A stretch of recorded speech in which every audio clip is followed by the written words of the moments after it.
Mesdames et messieurs, bonjour.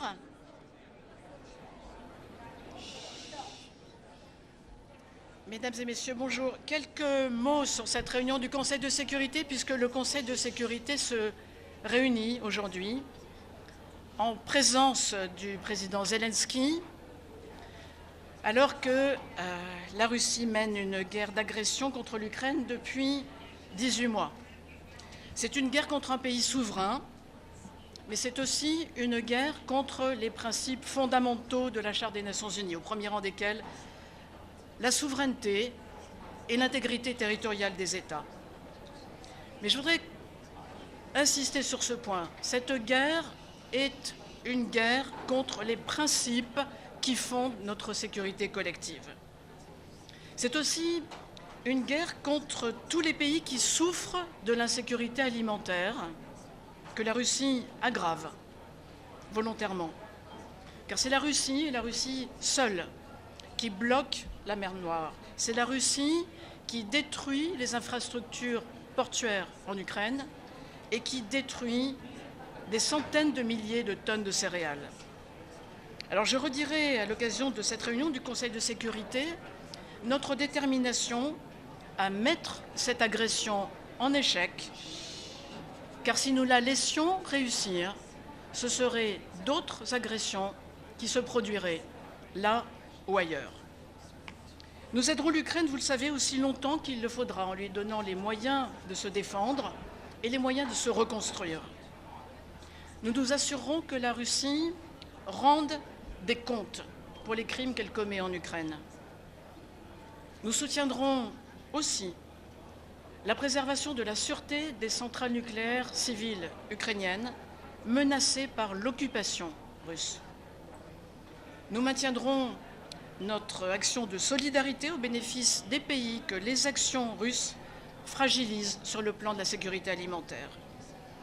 Et enfin, nous aiderons l'Ukraine à faire valoir la vision pour la paix que porte le président Zelensky, car voyez bien que l'Ukraine, même agressée, est là seule à proposer un plan de paix. Elle est prête à travailler avec tous les pays de bonne volonté qui, comme nous, veulent défendre la Charte des Nations Unies, la paix et la sécurité internationale. Je vous remercie.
The 9,421st meeting of the Security Council is called to order. The provisional agenda for this meeting is maintenance of international peace and security, upholding the purposes and principles of the United Nations Charter through effective multilateralism, maintenance of peace and security of Ukraine. The agenda is adopted. I would like to warmly welcome the Secretary General, distinguished presidents, prime ministers, ministers, and other high-level representatives present in the Security Council chamber. Your presence today underscores the importance of the subject matter under discussion. In accordance with Rule 37 of the Council's Provisional Rules of Procedure, I invite representatives of Argentina, Australia, Austria, Belarus, Belgium, Bosnia and Herzegovina, Bulgaria, Canada, Chile, Croatia, Czechia, Denmark, Estonia, Germany, Greece, Guatemala, Hungary, India, Indonesia, Ireland, Italy, Kuwait, Latvia, Liechtenstein, Lithuania, Mexico, Montenegro, the Kingdom of the Netherlands, North Macedonia, Panama, Poland, Portugal, Qatar, the Republic of Korea, Romania, Sierra Leone, Slovakia, Slovenia, South Africa, Spain, Turkey, Ukraine, and the Bolivarian Republic of Venezuela to participate in the meeting. In accordance with Rule 39 of the Council's Provisional Rules of Procedure, I also invite the following briefers to participate in this meeting. His Excellency Mr. Charles Michel, President of the European Council. His Excellency Mr. Bujar Osmani, Chairperson in Office of the Organization for Security and Cooperation in Europe. And His Excellency Grand Chancellor Riccardo Paterno di Montecupo, Sovereign Order of Malta. It is so decided. I also propose that the Council invite His Excellency Archbishop Paul Richard Gallagher, Secretary for Relations with States and International Organizations of the Holy See, to participate in the meeting, in accordance with the Provisional Rules of Procedure and the previous practice in this regard. There being no objection, it is so decided.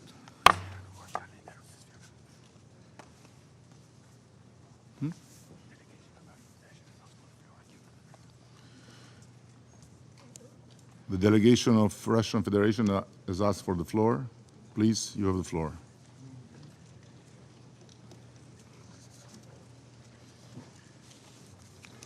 Mr. President, you were hasty in saying the words, "it is so decided." We had two questions. First and foremost, we wish to ask you on what basis you propose to give the President of Ukraine, Vladimir Zelensky, the floor before members of the Security Council speak, many of whom also are represented at the level of heads of state and government. And my second question, the second question I wish to pose is, on what basis are you inviting the Minister for Foreign Affairs of North Macedonia to today's meeting in the capacity as the chair of the OSCE?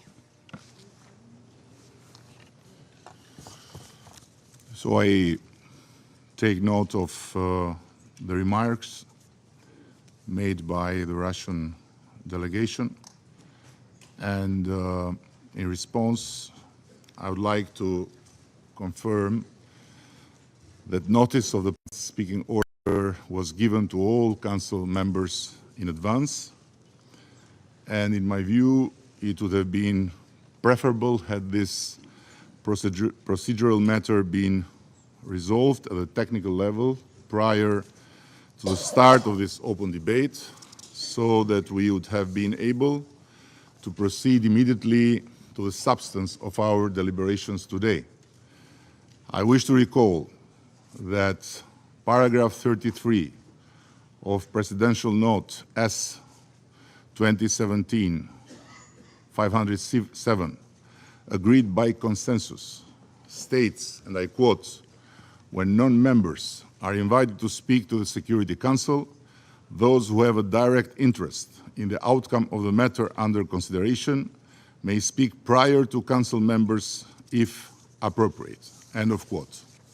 Given the subject of today's open debate, we believe that inviting President Zelensky to speak before Council members amply confirms to paragraph 33. Moreover, giving the floor first to President Zelensky will provide the opportunity for Council members and the other member states participating today in such impressive numbers to respond to his remarks. Previously, in February of this year, the Russian delegation raised the same issue and was assured by then the Council President that ample precedents exist of non-Council member states taking the floor before Council members. Several cases were cited at that time, and others could be mentioned. I would add that at each of the previous 5 Security Council meetings in which President Zelensky was invited to participate, he spoke before Council members.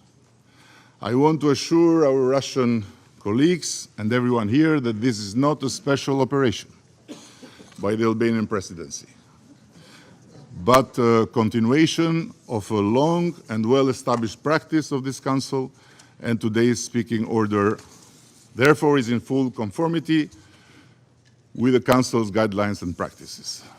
As for the second question, I have a certain difficulty to understand what's the problem, because OSCE has an important role and is here because of its contribution to this meeting considered of essence. Yes, the OSCE representative here is an Albanian from North Macedonia, but if you would be more explicit what's the problem, I would be happy to help you. With pleasure, Mr. President. We do not believe that the arguments that you have advanced are compelling. There are a number of the members of the Security Council that will be represented in the hall today at the head of state level. You tried to explain why the Ukrainian president is being prioritized. However, the procedure, this has nothing to do with the procedure for the Security Council. You can understand the logic. When we discuss Somalia here, the president of Somalia spoke first here, but he was the only president from among those present. There are indeed precedents related to other files on the Security Council's agenda, and a specific practice has unfolded linked to the specificities of certain regions, which has nothing to do with the situation in Ukraine. I would like to warn you that if today you bang the gavel thereby implementing your decision, the Albanian presidency will be tainted with an egregious precedent of violating existing practice in the Security Council, established practice for the benefit of one delegation, which time after time continues to demonstrate with support from the West that their rules don't apply to it and everything is permissible. From the beginning, Western members of the Security Council 3 times pushed through the participation of Vladimir Zelensky in Security Council meetings through video link. This constitutes a blatant disregard for the authority of this key body. Other states find time in their schedule to travel in person to New York and to speak before the members of the Security Council. Over the course of the 75 years of the existence of the organization, the emergence and presence at the Security Council, speaking before the Council, was viewed to be a privilege. The same applies to statements from the lofty tribune of the General Assembly, instead of which, during the last session, during the special session, the representative of Kiev decided to speak through video link. At the same time, Western delegations Nations allege that last year Vladimir Zelensky was unable to leave the country due to extraordinary circumstances. These circumstances, nonetheless, did not prevent him from traveling to the U.S. to visit Washington, and yet he did not deign at the time to travel personally to the United Nations. Colleagues, consider the violation of by the President of the practice of the work of the Security Council is fraught with risks of undermining the authority of the Security Council, which they are trying to transform into a one-man stand-up show. And for this, the Albanian presidency convened an open debate. In this debate, a large group of supporters from among NATO countries, and it is clear for many, at least for most, that today's meeting will be nothing more than a spectacle. I would like to stress for protocol and for those who are trying to distort our position, we do not object to the participation of the Ukrainian president in this meeting, but this needs to be done in line with the rules of procedure and existing practice, according to which countries invited under Rule 37 speak after the members of the Security Council, especially when, as both members of the Council and a number of other representatives under Rule 37 are represented at the head of state and government level. Turning to the participation of the Albanian foreign minister and of North Macedonia, apologizes the speaker, as a current chairperson in office of the OSCE. Our being appalled at this has nothing to do with his nationality, sir, and we objected to his presence in this capacity, and we informed the Albanian presidency about this yesterday. We fail to understand. As far as we understand, there has been no discussion of this or any open discussion of at the building or in Vienna, the headquarters. There was no discussion. According to approved principles by the Permanent Council of the OSCE, any statements of chairperson in office, the Secretary General of the OSCE, or official representatives authorized by them need to be in line with their mandates, and they must not depart from the consensual position of the OSCE. If the Albanian presidency insists on allowing Mr. Osmani to speak during today's meeting, we believe that he can voice only the consensual position of this organization. I would note separately that the OSCE, due to the destructive approach adopted by Western delegations, has long not been in any way contributing to the process of resolving the Ukrainian crisis, but it has only been exacerbating the situation. We see this in attempts to advance and push through in a way that runs counter to practice. Mr. Osmani's participation by Western delegations, their attempt to advance one-sided rules of the game as part of the rules-based order. We urge members of the Security Council to adopt a principled position in this issue and to speak out against such approaches. We regret that the Albanian presidency has demonstrated blatant disregard for consensual and practices of the Security Council. They have placed their NATO political and ideological beliefs above the obligations of the President of the Security Council, which is a guardian for the procedures and should adopt an impartial position. Unfortunately, the Albania has been unable to manage this today. Thank you. I must say that coming from you, all this lecture of violating the rules in this building is quite an impressive shoot. But as far as you repeated many times that the violation here is about President Zelensky speaking before the Council members, there is a solution for this if you agree. You stop the war and President Zelensky will not take the floor.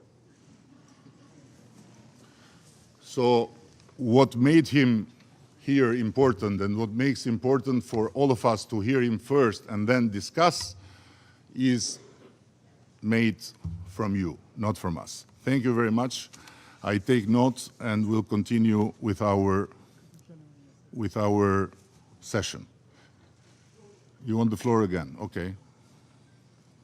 Mr. President, I wish to draw your attention to the fact that you today are acting as President of the Security Council, not speaking in your national capacity as a representative of Albania. Your objective is to conduct a meeting as is enshrined in the rules of procedure of the Security Council instead of providing political assessments in your capacity as the President of the Security Council. Thank you.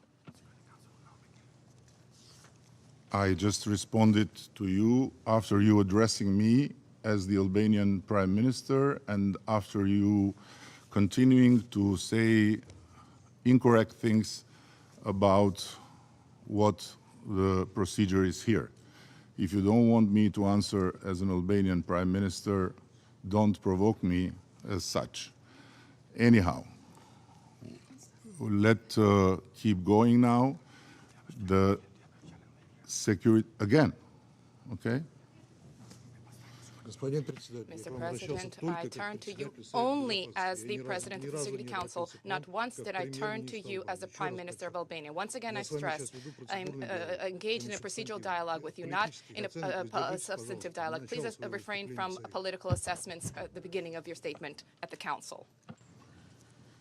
Yeah, it was you that talked about NATO, about Albania being in NATO, about NATO countries coming here, so all this has nothing to do with my role as President of the Council.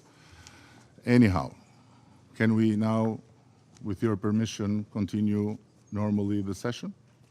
Thank you very much. The Security Council will now begin its consideration of item 2 of agenda. I wish to draw the attention of Council members to document S 2023/653, a letter dated 6 September 2023 from the Permanent Representative of Albania to the United Nations addressed to the President of the Security Council. I now give the floor to the Secretary General, His Excellency Mr. Antonio Gutierrez. Mr. President, Excellencies, the United Nations Charter is our roadmap to a more peaceful world. The tools and mechanisms founded on the principles of the Charter are a how-to manual to resolve conflict. Together, our collective efforts over the years have contributed to preventing war on a global scale and saving millions of lives through peacemaking and preventing diplomacy, UN peacekeeping operations, disarmament and non-proliferation efforts, humanitarian and development programs, and activities to promote human rights.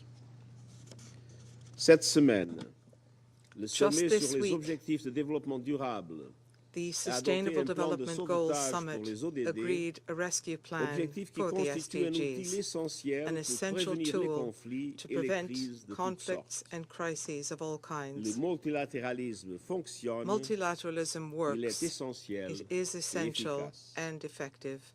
But multilateral tools and mechanisms are weakening. In the face of rising geopolitical tensions and challenges, some are failing, while others, frameworks that are urgently needed, do not yet exist. The number of conflict-related deaths last year almost doubled. UN peace operations are under unprecedented strain. Nuclear disarmament is at a vertical standstill, and there are no adequate global frameworks to address the security threats posed by new technologies. I urge governments to go further and do better to recommit to their obligations under the UN Charter, to use the full range of diplomatic tools that it provides, to prioritize the prevention of conflict and crises, and to consider the proposals for new frameworks and tools in the new agenda for peace. Mr. President, Russia's invasion of Ukraine, in clear violation of the United Nations Charter and international law, is aggravating geopolitical tensions and divisions, threatening regional stability, increasing the nuclear threat, and creating deep fissures in our increasingly multipolar world. All this comes at a time when cooperation and compromise for multilateral solutions are needed more than ever to tackle challenges from the climate crisis to unprecedented levels of inequality to disruptive technologies. The United Nations organs have been clear in condemning the war. The General Assembly overwhelmingly approved one resolution demanding that Russia leave Ukraine, and the second rejected Russia's effort to annex Ukrainian territory. I have consistently and repeatedly called for a just and sustainable peace in Ukraine in line with the Charter and international law for Ukraine, for Russia, and for the world. Russia's invasion was followed by relentless, systematic attacks against civilians and civilian infrastructure and services, including health and education facilities. The war has killed or injured tens of thousands of civilians, destroyed lives and livelihoods, traumatized a generation of children, torn families and communities apart, devastated the economy, and turned vast areas of farmland into deadly minefields. Attacks on civilians and civilian infrastructure must stop immediately. Nearly half of Ukraine's population, some 18 million people, need humanitarian assistance and protection. More than 6 million Ukrainians have fled the country. The United Nations has worked collectively to mitigate the impact on people, both in Ukraine and around the world, and to support civilians. Our humanitarian programs have stepped up, distributing aid to more than 8 million people this year, in partnership with over 450 humanitarian organizations, half of them Ukrainian. The International Atomic Energy Agency has established a presence at Zaporizhia nuclear plant and other major Ukrainian nuclear sites to monitor safety, security, and safeguards. Together with the International Committee of the Red Cross, we successfully organized the evacuation of civilians from the Azovstal steel plant in Mariupol last year. Evidence of shocking and widespread human rights violations has been documented by UN agencies, including conflict-related sexual violence, arbitrary detentions, summary executions, mostly by the Russian Federation, and the forcible transfer of Ukrainian civilians, including children, to territory under Russian control or to the Russian Federation. This documentation is vital for accountability. And accountability for all human rights violations is crucial, in line with international norms and standards. Mr. President, the war contributed to an unprecedented surge in global food prices, threatening millions with hunger and poverty. Starting in July 2022, we succeeded in mitigating that impact through the Black Sea Initiative and the Memorandum of Understanding between the UN and the Russian Federation. During its one-year period of operation, the Black Sea Initiative, together with Memorandum of Understanding on facilitating exports of Russian food products and fertilizers, helped to reduce global food prices by over 23% from the record high reached in March last year. The Black Sea Initiative enabled the export of 33 million metric tons of grain and foodstuffs and allowed the World Food Programme to transport 725,000 metric tons of wheat for humanitarian aid to countries including Afghanistan and Somalia. Under the Memorandum of Understanding, the United Nations delivered solutions on several of the most challenging areas of trade facilitation for Russian food and fertilizers, with continuous work on the remaining issues. We deeply regret that Russia ended its participation in the Black Sea Initiative in July of this year, and that immediately upon leaving, Russia launched a bombardment of Ukrainian ports and grain storage facilities on the Black Sea and the Danube River. Attacks against terminals and grain stores are unacceptable, and such assaults must end. Civilian shipping in the Black Sea has also been threatened. Further escalation could instantly shock the markets and destabilize the region. Volatility and uncertainty have already returned to international grain markets, while supplies from the harvest in Ukraine pile up. The bombardment is also undermining our efforts in the implementation of the Memorandum of Understanding with the Russian Federation. It has led many of those whose goodwill is needed, notably in the private sector, to question whether there is any real interest in returning to the Black Sea Initiative. We remain engaged with all parties, aiming to ensure safe and secure exports of grain and fertilizer from Russia and Ukraine, and these must be put on a stable footing without the repeated threat of interruption. I'm grateful to the government of Turkey for its contributions and urge all member states to support our efforts. Mr. President, The United Nations continues to work towards a just and lasting peace in Ukraine, in line with the Charter, international law, and the resolutions of the General Assembly. I urge all countries to do their part to prevent further escalation and to lay the foundations for sustainable peace. We are fully committed to the sovereignty, independence, and territorial integrity of Ukraine within its internationally recognized borders. This war is already causing limitless suffering. Its continuation risks further perilous escalation. There is never an alternative to dialogue, diplomacy, and a just peace. Thank you. I thank the Secretary General for this briefing, and I now give the floor to His Excellency Mr. Volodymyr Zelensky, President of Ukraine.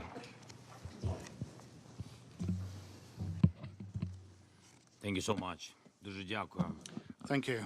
Шановний пане прем'єр-міністр Distinguished Prime Minister Rama, дякую албанському I'm головуванню grateful за to the Albanian організацію presidency цього for засідання. the organization Пане of this генеральний meeting. секретар, Mr. Secretary General, шановні пані та ladies панове, and gentlemen, від старту since повномасштабної the агресії, start of the розпочатої full-scale державою, aggression яка launched досі чомусь by серед the постійних state, членів which for Ради some безпеки reason is still ООН, present here минуло among the вже permanent members of the UN Security 574 Council, доби there's already болю, been втрат і боротьби. 574 days of pain, losses, and Росія struggle. вбила щонайменше Russia десятки has killed тисяч at least наших tens of людей thousands of our та people зробила мільйони and біженцями, turned millions зруйнувавши into їхній дім. refugees by destroying their Світова homes. більшість визнає Most of правду the про world цю війну. recognizes the truth Це about злочинна this та war. It неспровокована is a агресія criminal Росії and проти нашої unprovoked нації, aggression by Russia що against має our на меті nation захоплення aimed at території та seizing ресурсів України. Ukraine's territory Але and не resources. тільки це. But it's not just that. Держава-терорист The має на terrorist меті state is willing, своєю агресією підірвати through its всі aggression, дамби to міжнародних undermine норм, all the grounds of які international мають norms захищати meant світ від to війни. protect the world from Я the вдячний wars. всім світі, And I'm хто grateful визнав to all агресію those Росії who have порушенням recognized статуту Russian ООН. aggression as the violation of the Україна UN здійснює Charter. своє право на Ukraine самооборону, exercises its right допомагати to Україні у цьому self-defense, зброєю, helping Ukraine застосуванням with санкцій, weapons здійсненням in this всебічного exercise тиску by imposing на sanctions агресора, and exerting голосуванням comprehensive за pressure on the відповідні aggressor, as well as резолюції, voting for relevant означає допомагати resolution, захищати would mean статути. helping to defend the UN Charter. Резолюції Генасамблеї The resolutions of the General підтверджують факт, Assembly що єдине have джерело clearly цієї війни recognized the Росія. fact that the only source of Втім, this це war is нічого не Russia. змінило But this has для changed Росії nothing for вдвох. Russia Але саме in the United такі Nations. ситуації However,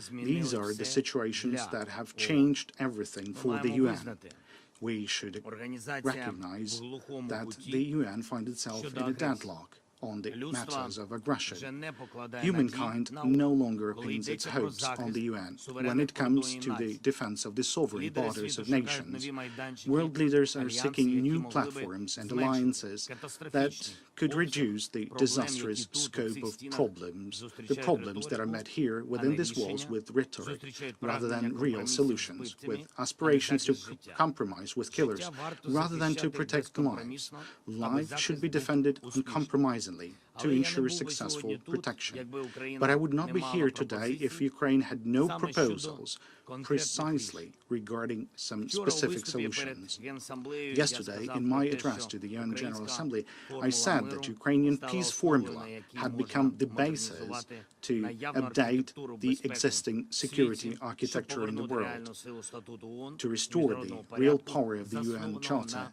and the чітких правилах. rule-based international order. Хочу представити Now, деталі I would like to конкретні, present some важливі very дії на specific основі формули миру. details Йдеться based on про the peace пункт formula, 5 notably формули миру. it's Його point назва 5. виконання And it's статуту called ООН implementation та of the відновлення UN Charter територіальної and the цілісності restoration of України і Ukraine's світового territorial порядку. integrity and the world Всі у order. світі бачать, All in the що саме world робить can ООН see what makes the недієздатною. UN На жаль, incapable. і у цьому кріслі в Раді Unfortunately, безпеки, this яке seat Росія in the займає Security Council, which незаконно Russia через occupies illegally закулісні through маніпуляції, backstage після розпаду manipulations Радянського following the Союзу collapse сидять of the Soviet брехунці, Union, чия робота have been taken by виправдовувати liars, whose job агресію та is to геноцид, whitewash the aggression що and the їх здійснює genocide Росія. being carried І всі out by дії Russia. ООН, чи And то all the Ради UN безпеки, actions, чи то either by the Security Генасамблеї, Council які or by могли the би General Assembly, зупинити цю that could have агресію, stopped this aggression, розбиваються are об привілей, shattered який дає by це the крісло privilege агресору. granted to the aggressor with в this руках seat. агресора ось Veto те, power in що the загнало hands of the ООН в aggressor глухий is what кут. has pushed the UN Зараз into якою б deadlock. нацією ви не були, Today, no matter what nation you might be, a nation with hundreds of millions of people, or a small nation, a nation that bravely defends its independence, or a country whose long history of independence can help others, a state in need of help, or a nation that could provide some genuine support, a state relying on its army, or a state considering the UN Charter, but not the army, as its first and last line of defense. Regardless of who you are, the current UN system still makes you less influential than the veto power possessed by a few and misused by one, Russia. That is to the detriment of all other UN members. These days, in the General Assembly, we can hear the word inequality too often. Inequality is mentioned by different nations, both larger and smaller.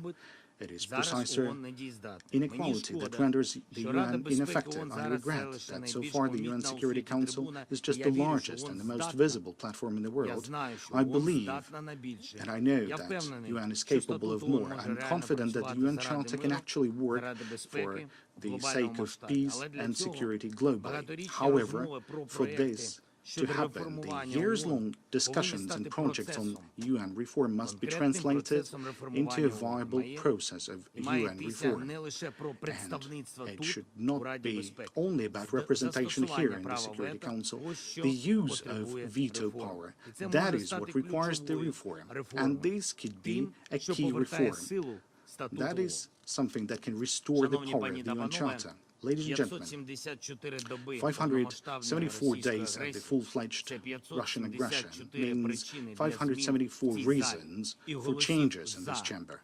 And the numbers of votes in favor of this challenge actually amounts to billions. The absolute majority of people in the world want to live in the world free of aggression. In contrast to all of us, there's only a few obsessed individuals in Moscow. Veto right should not serve those who are obsessed with hatred and war. What we observe in the United Nations is an increasing support for the idea that in cases of mass atrocities against human rights, veto power should be voluntarily suspended. But we can also observe that Russia will not give up this stolen privilege voluntarily. Therefore, the UN General Assembly should be given a real power to overcome the veto. This will be the first necessary step. If it is impossible to stop the war because all efforts are vetoed by the aggressor, or those who condone the aggressor, it is necessary to bring this issue to the attention of the General Assembly. In the event of two-thirds of the votes reflecting the will of nations from Asia, Africa, Europe, both Americas, and the Pacific region, in other words, a global qualified majority, the veto should be effectively overcome, and such resolution of the General Assembly must be legally binding for all member states. The second step, the UN Security Council must be fully accountable to the nations of the world. I welcome the proposals of various leaders to expand the representation of nations in the Security Council. The composition of the permanent members of the Security Council should reflect the current realities and justice. Ukraine considers it unjust when billions of people do not have their permanent representation in the Security Council. The African unity must be here permanently. Asia deserves broader permanent representation. It cannot be considered normal when nations like Japan, India, or the Islamic world remains outside the permanent membership of the Security Council. One should take into account the changes that have taken place in Europe, notably that Germany has become one of the key global guarantors of peace and security. This is a fact. Therefore, it is also a matter of fact that Germany deserves a place among the permanent members of the Security Council, that America must be represented here permanently, and the Pacific states as well. However, we should not confine our attention to those in top seats only. There is a need to expand the participation and access to the activities of the UN Security Council and subsidiary bodies for all members of the UN General Assembly who are not recognized as aggressors. At the same time, any participation of the Security Council membership should be suspended for a period of time when such a state resorts to aggression against another nation in violation of this UN Charter. The third step, there is a need for a system to prevent aggression through early response to actions violating territorial integrity and sovereignty of states. It is time to do that. The nations of the world should agree on such a mechanism for responding to aggressions to protect others that everyone would want for their own security. The Russian invasion of Ukraine has shown what can serve such a mechanism. Among other things, powerful sanctions against the aggressor, not only at a stage when Bucha has already happened, but also at the stage of the build-up of the invasion army. Anyone who wants to start a war should see before their fatal mistake what exactly they will lose when the war would start. The issue of applying such preventive sanctions should be automatically submitted for consideration of the UN Security Council when any member of the UN General Assembly reports a threat of aggression. Ukrainian soldiers now are doing, at the expense of their blood, what the UN Security Council should do by its voting. They're stopping aggression and upholding the principles of the UN Charter. And now, talking about the territorial integrity. This is an element of both the UN Charter and our peace formula that is inextricably linked to the issue of cleaning the territory from the occupiers. Occupation is an inexhaustible source of dynamite under the international rule-based order. So I will provide examples of concrete steps to be taken for the security architecture to be strong, using Ukraine as an example. Very specific things, just like Ukrainians. First, complete withdrawal of all Russian troops and military formations, including the Russian Black Sea Fleet or its leaky remnants, as well as the withdrawal of all mercenaries and paramilitary formations of Russia from the entire sovereign territory of Ukraine within our internationally recognized borders as of 1991. Second, full restoration of Ukraine's effective control over the entire state border and exclusive economic zone, including in the Black and Azov Seas, as well as in the Kerch Strait. In fact, only the implementation of these 2 points will result in an honest, reliable, and complete cessation of hostilities. Ladies and gentlemen, reform of such international institutions were made following tragedies, following major wars. We should not wait for the aggression to be over. We need to act now. Our aspiration for peace should drive the reform. As I was preparing the Ukrainian peace formula, I underpinned its points by the principles of the UN Charter. Only the principles of the UN Charter and resolutions adopted by the General Assembly. This is precisely what enables the Ukrainian peace formula to become global. The nations that engage with the formula realize that they're working for the rule-based international order, for the protection of territorial integrity and sovereignty of states, protection of human rights, prevention of aggression, and genocidal policy. Naturally, the epicenter of such efforts should be in this very chamber, the UN Security Council chamber, and even to the greater extent in the General Assembly Hall. If reform of UN institutions is necessary for that, then we should not be afraid of such reform. We are ready to work together with UN members who have joined the peace formula to work on relevant draft resolutions and amendments to the UN Charter. And I would like to make it clear for everyone in the world that Ukraine is proposing, while addressing to nations of the world and calling them to join the implementation of the peace formula. Every country can demonstrate its leadership within the framework of one or more or maybe all points of the peace formula.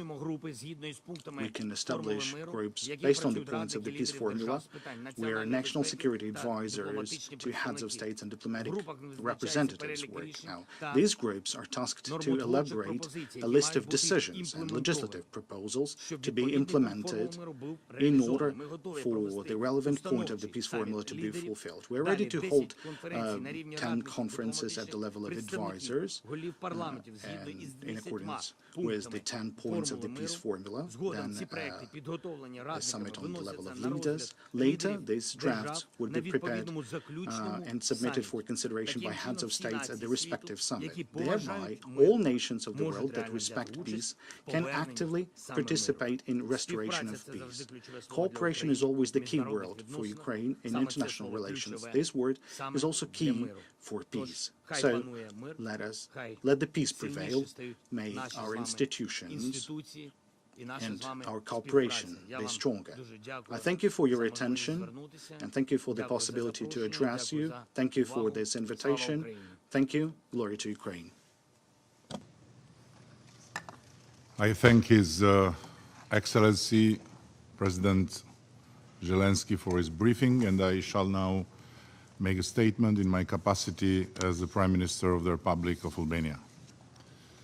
Mr. Secretary General, Excellencies, Head of State and Governments, distinguished representatives, thank you all for being here today.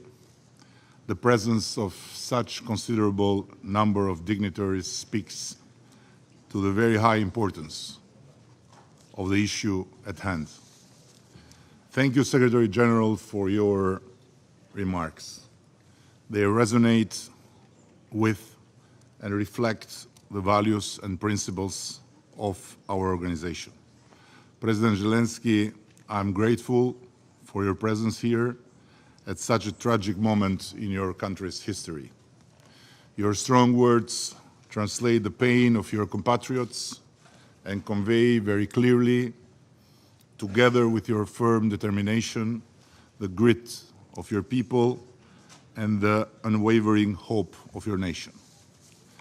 Excellencies, while today the world needs more than ever an acute sense of responsibility from all of us to confront the multiple challenges and threats facing our planet, conflicts, unconstitutional seizures of power, climate change, devastating floods and unforgiving droughts, including unpredictable and severe wildfires, what we witness instead is more and more disruptive attitudes, reckless acts, and growing conflictuality within and among states. In many parts of the world, the examples of force have proliferated, while the force of example has become a rarity. Who could have imagined, until not long ago, that in the third decade of the 21st century, a disastrous war started by a permanent member of this Council would put Europe at risk by brutally undermining all the principles that gave birth to the United Nations? Who could have imagined, until only a few years ago, that an unjustified, unjust, and unprovoked military aggression of a big country against a new democracy would not be immediately, promptly, and universally condemned by all the nations who gather here and share the same goals and principles? How to understand the yes, buts, or calls on both sides with arguments in order to avoid calling a spade, and which refuse to call a brutal aggression by its only and real name, a man-made tragedy that is inflicting untold suffering to the Ukrainian people, but also reverberating across world regions, hurting growth, raising prices, and threatening with hunger and starvation hundreds of millions of people. An aggression in the heart of Europe cannot be Europe's problem only, as some think, as some say, or as some whisper. Cynics may think that Ukraine is just a problem dropped on the lap of the democratic West to deal with, and they even mumble that what goes around comes around, implying that this is a natural payback for what might have happened before, elsewhere, in other times. Is it? Really? I invite everyone to think twice. This war of aggression must be everyone's business. Let me remind us, by paraphrasing the tragic account by Martin Niemöller. First they came for Georgia. I did not speak out. Then they came for Crimea. It was not my country, so I did not speak out. Then they came for the whole Ukraine, but I was not Ukrainian, and I did not speak out. And then they came for me, but there was no one left to help and defend me. As we speak, there have been more than 26,000 civilians that have passed away.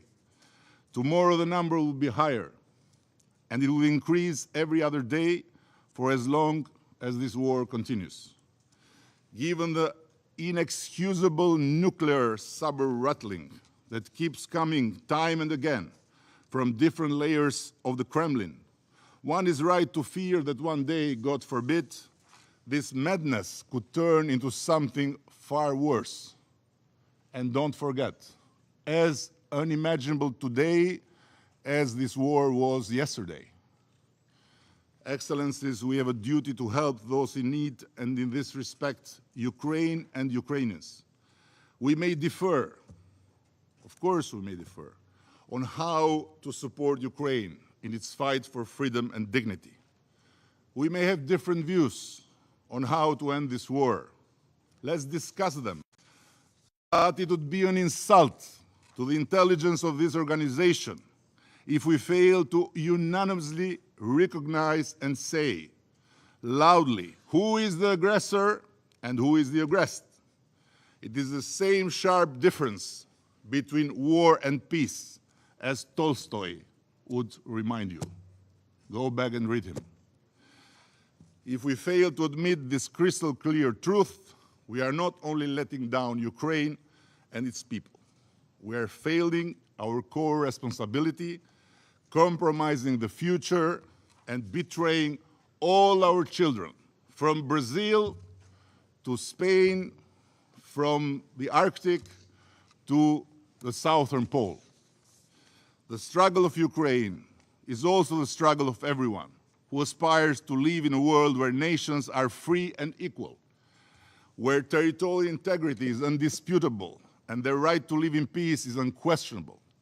The contrary is not only short-sighted, but utterly dangerous for everyone under this roof.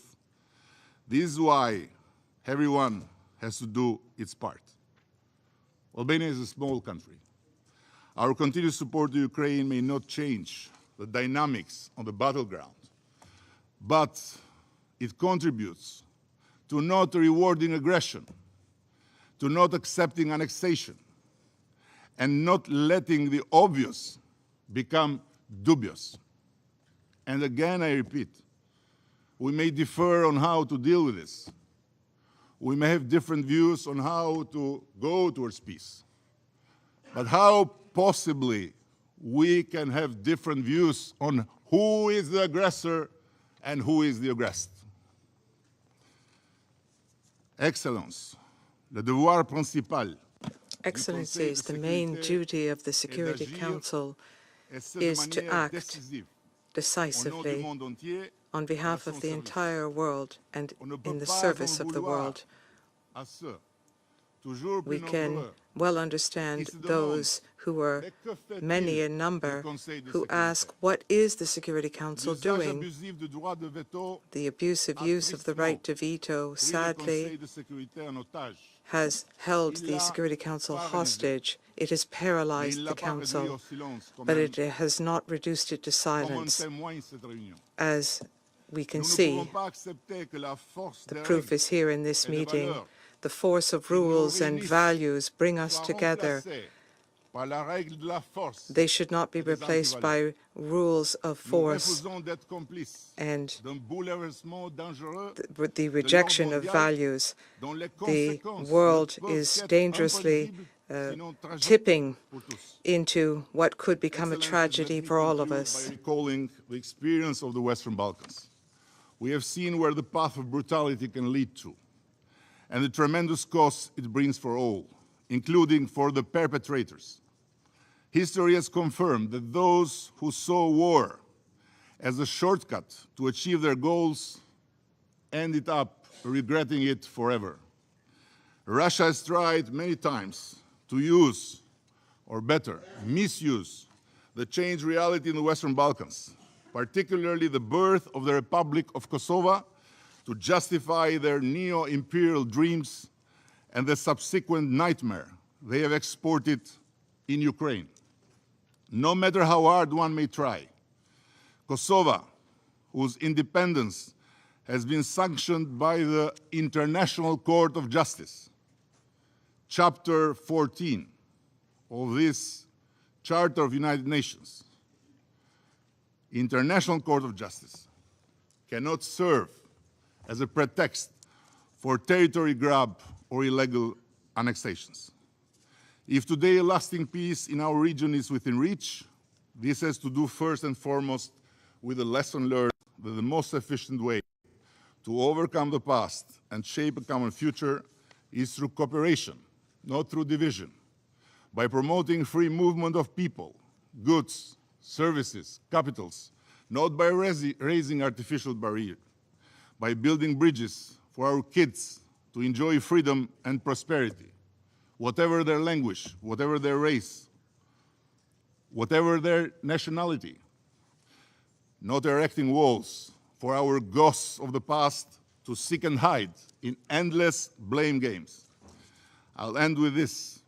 The preamble of the United Nations Charter calls on us to practice tolerance and live together in peace with one another as good neighbors. Important decisions are never a matter of chance. They are always a matter of choice. Albania has made its choice to stand for peace, development and progress, to stand with the aggressed, not with the aggressors, to stand with and to stand for Ukraine. Thank you. I resume now my function as President of the Council. I now give the floor to His Excellency, Mr. Guillermo Lasso Mendoza, Constitutional President of the Republic of Ecuador.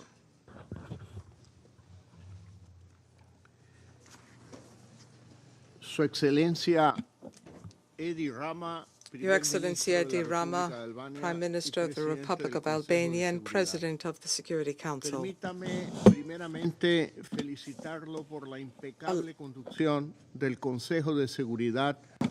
I would like to thank you for your conduct of the Security Council during this month.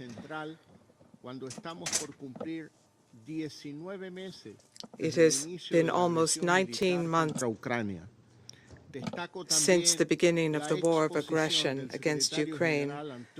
The briefing provided by Secretary General Antonio Guterres continues to appeal to the Russian Federation to give peace an opportunity.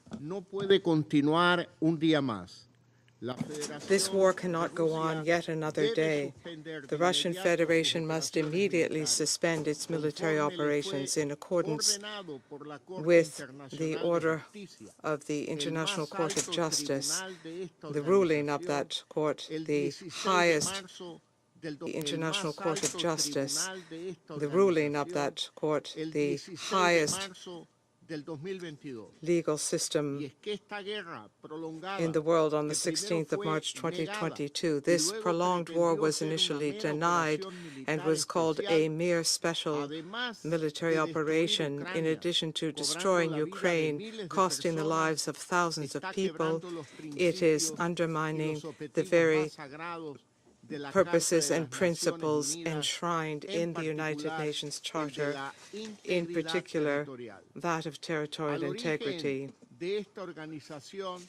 At the origin of this organization, when this organization was built, we, the peoples of the United Nations, determined to preserve and spare future generations from the scourge of war, and to that end, to practice tolerance and to coexist in peace as good neighbors. On that basis, the United Nations Charter was built. It is unique. Ecuador has said this before, and we would insist on this point again today. There is not a charter for the South and another charter for the North, nor is there a charter for the West and one charter for the East. In all languages, the content of the Charter is the same. It is one and indivisible. There is not one version in Russian and a different version in Spanish. In no case is the use of force to be used against the territorial integrity or the political independence of a state, or to be used in any way which runs counter to the purposes of the United Nations. How can we uphold the principles and purposes of the UN Charter for effective multilateralism and at the same time invade a neighboring country or not condemn that invasion, maintaining indifference or complicity? On the contrary, to defend the territorial integrity of states means that we must respect and implement the provisions of the UN Charter. We must maintain international peace and security, not to aggress a third state and to abstain from voting in disputes where we're a party. There are those who say that the crisis of peace and security is due to supposed shortcomings in the Charter, but no reform, no new international framework will be sufficient for peace and security if states are not determined to respect and implement these higher principles. What a fatal blow for multilateralism to have a military invasion of a neighboring country.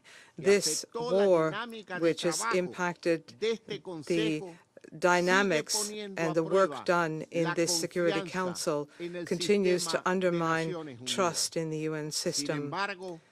However, beyond the difficulties which this body is facing to have a clear-cut response to this issue, we must underscore the enormous contribution of the United Nations for millions of peoples and humanitarian groups working on the ground, providing emergency assistance, in particular to women and children. I recognize the efforts of the Secretary General in the humanitarian sphere, including in the Black Sea Grain Initiative, and we ask that that initiative be resumed. Mr. President, distinguished colleagues, there are corrosive narratives which claim to justify this war, but there is no justification with any legal foundation. We have been told, for example, that the invasion of Ukraine is in response to a supposed group of countries of the West aiming to weaken Russia. We've been told that Russia is acting in self-defense in the face of anti-Russian policies with regard to some inhabitants or against Russian culture. But what greater act of xenophobia or disregard for one's neighbor than to carry out a war against one's neighbor? There's little truth in that position.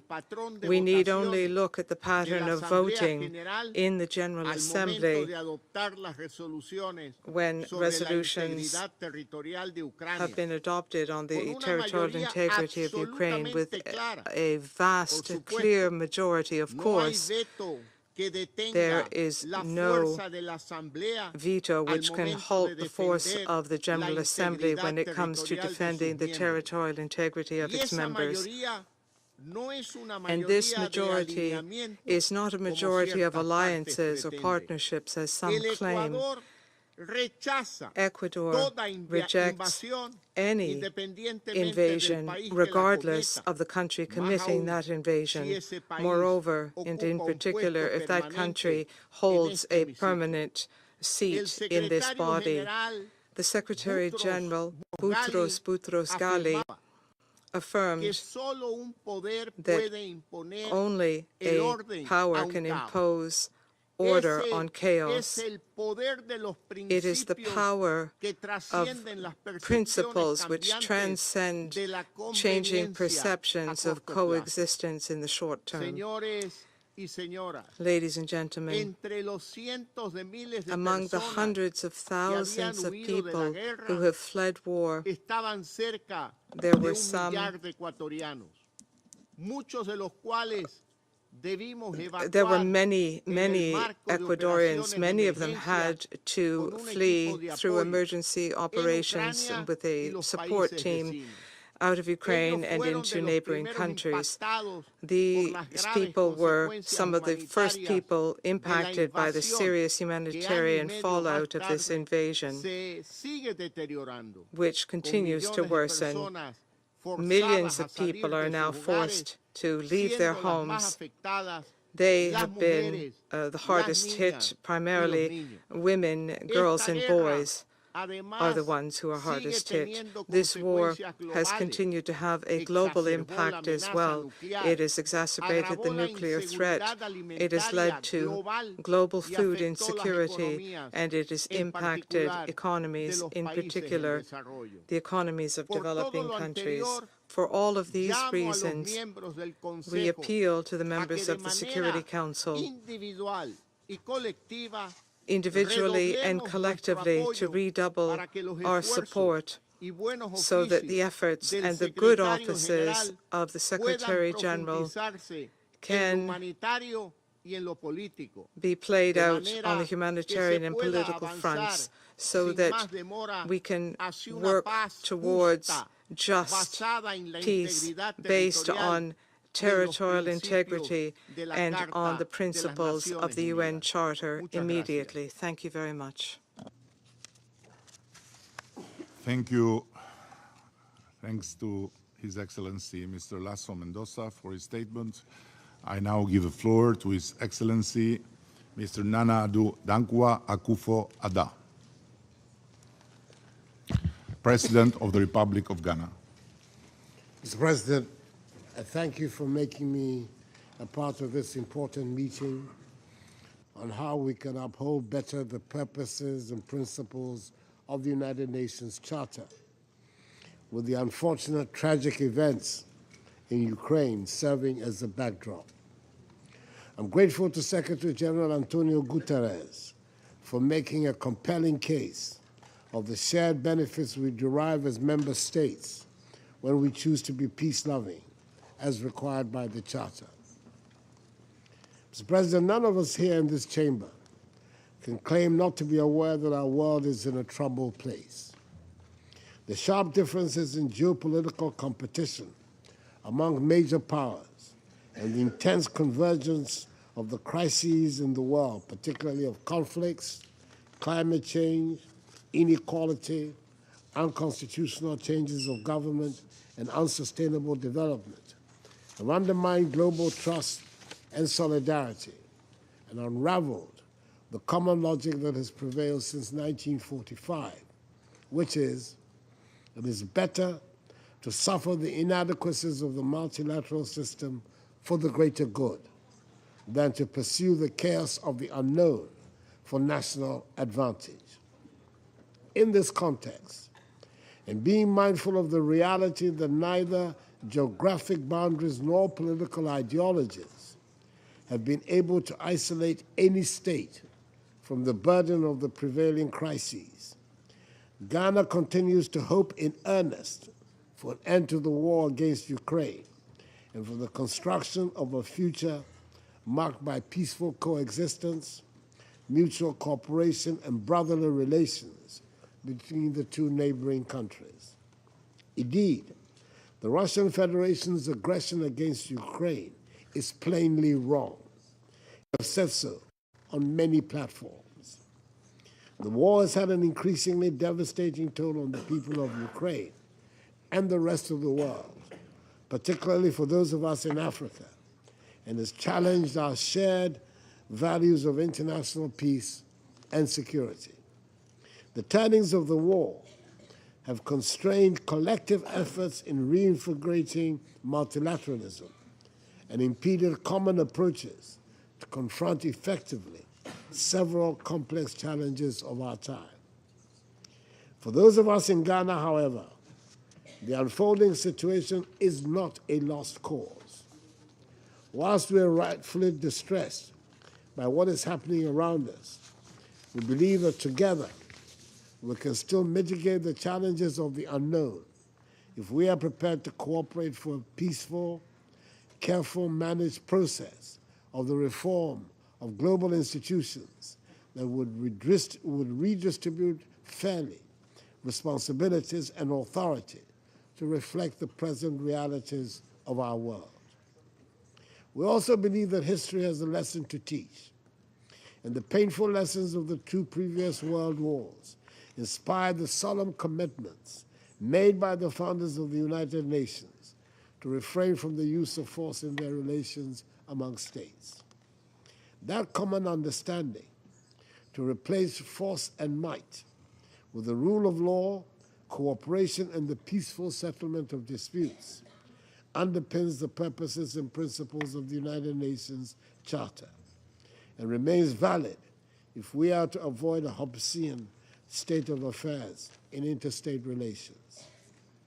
We must thus work together strongly to reverse the growing fragmentation of our world and the elevation of nationalist ideologies and actions above commonly accepted rules.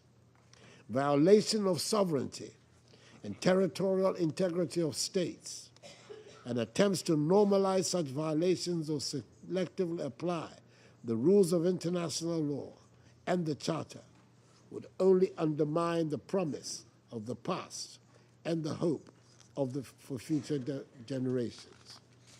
It is in this regard that Ghana continues to be a firm advocate for dialogue and diplomacy in resolving the Russian war against Ukraine.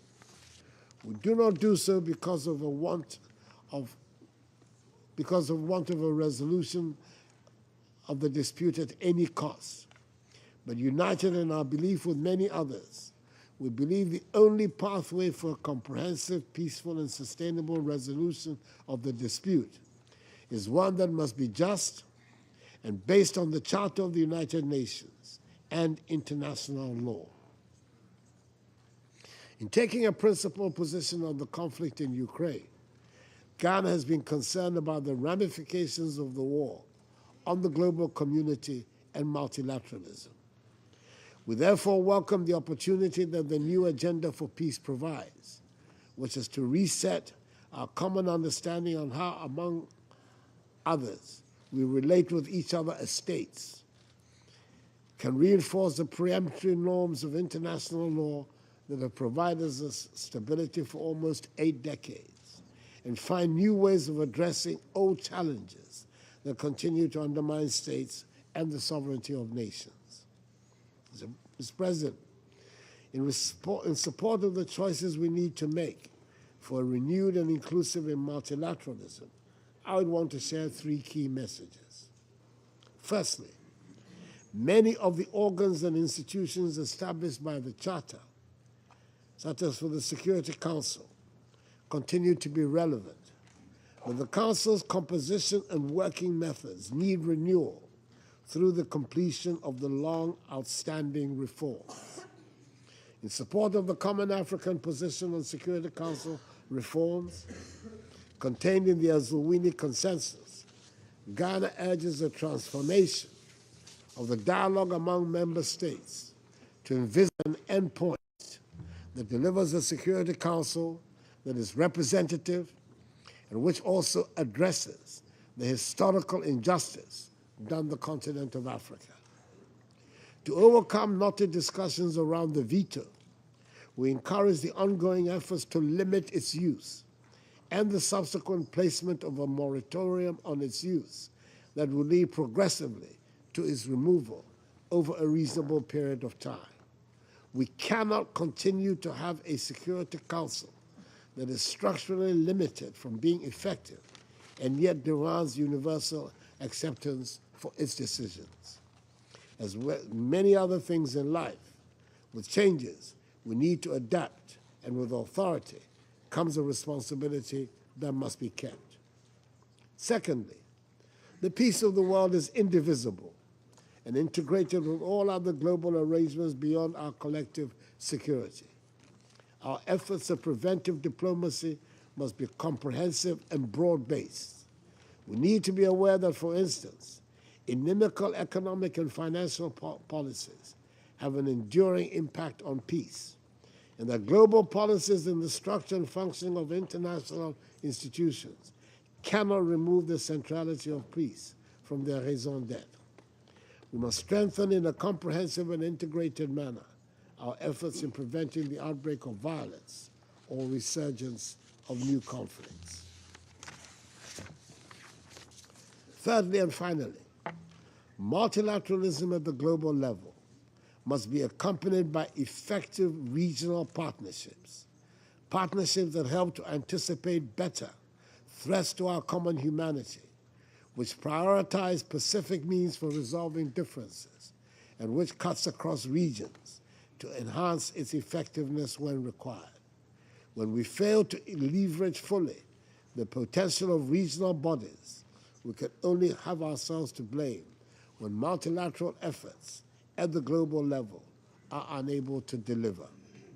In ending, I call again for peace in Ukraine and emphasize, as my delegation has often done in this Council, that there is no alternative to winning the peace in Ukraine.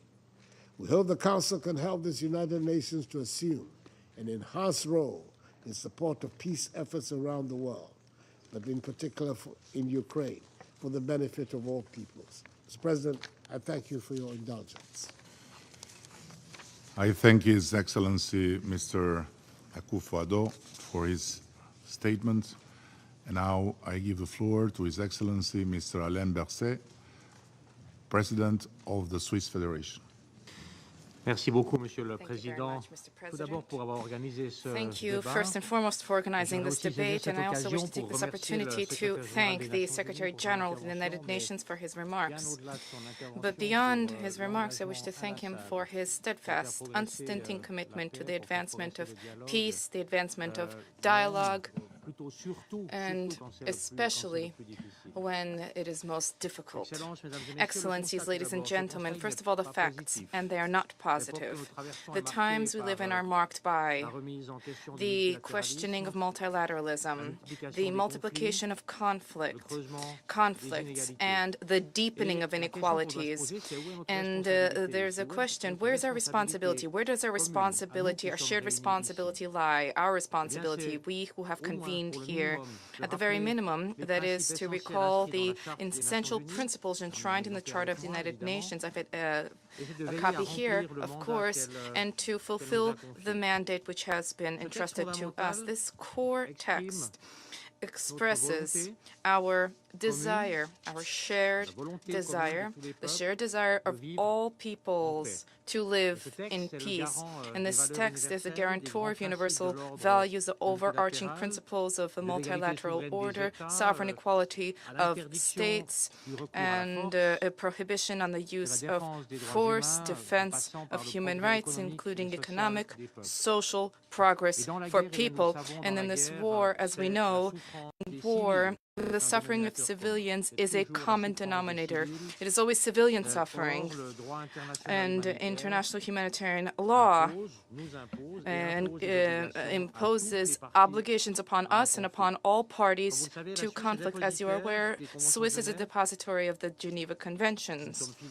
We are faithful to the long-standing tradition in this regard, and we are very much staunchly determined to uphold it and to ensure respect for international humanitarian law. And as members of the Council, we have committed to commit and implement this clear, unique mandate conferred upon us by the Charter of the United Nations, conferred upon all of us here, namely the maintenance of international peace and security.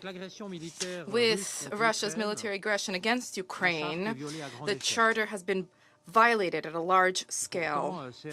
On a massive scale, yet session after session, Russia, a permanent member of this council, has been denying its responsibility.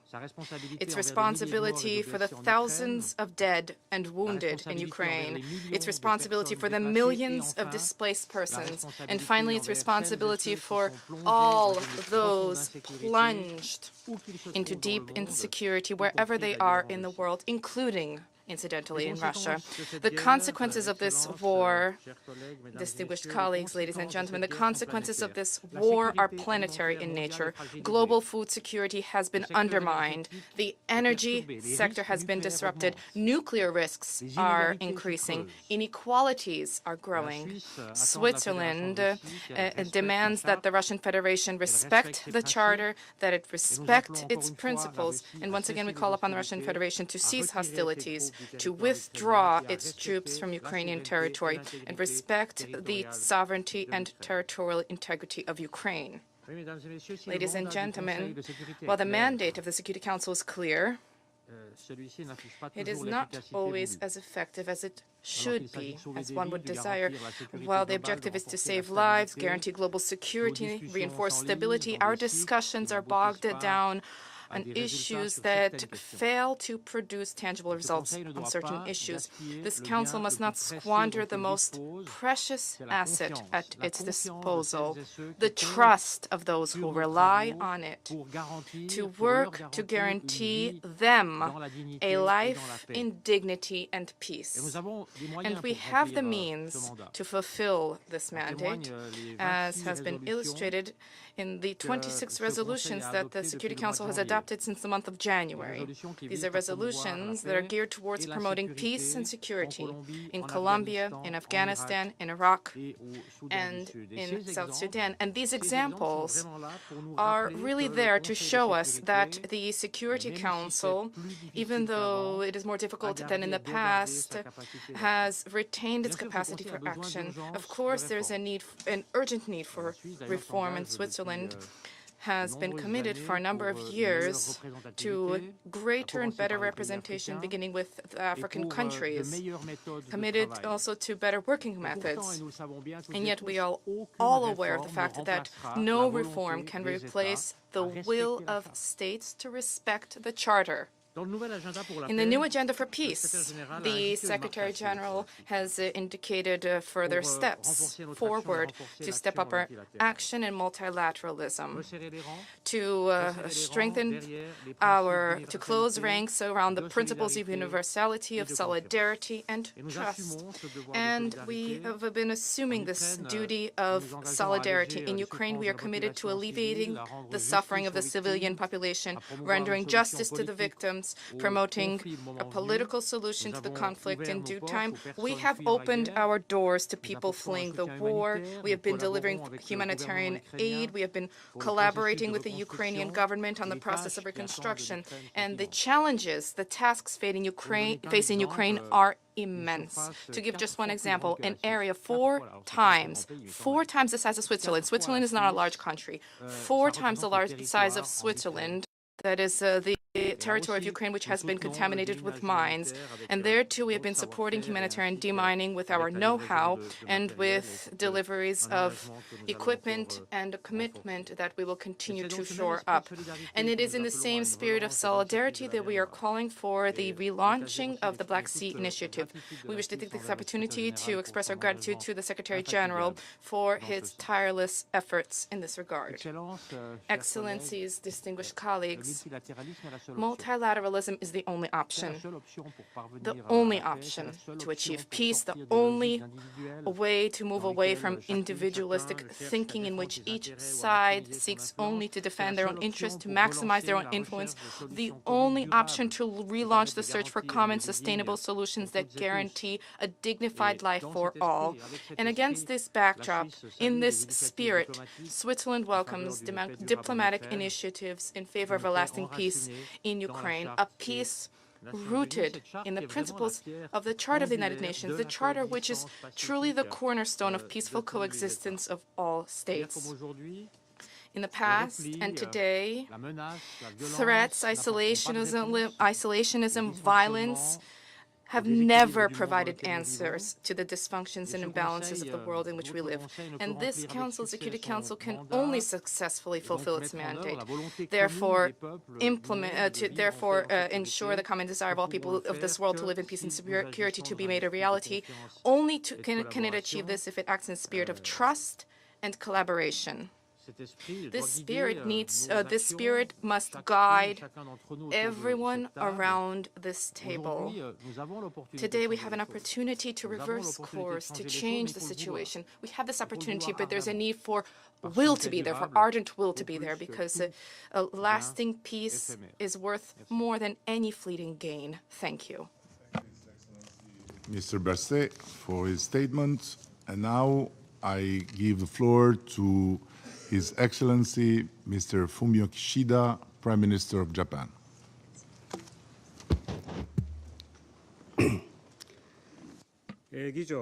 Mr. President, at the outset, I would like to commend the leadership of the Albanian Prime Minister Rama, for convening this high-level Security Council meeting on multilateralism and the situation in Ukraine. I also welcome the participation of President Zelensky of Ukraine. Today, the international order based on the rule of law is facing an unprecedented crisis and challenge. It is the Charter of the United Nations that is the foundation of international order. The Charter provides that the Security Council has primary responsibility for the maintenance of international peace and security. We are gathered here today because of the infringement of the rule of law by one of the permanent members of this very council.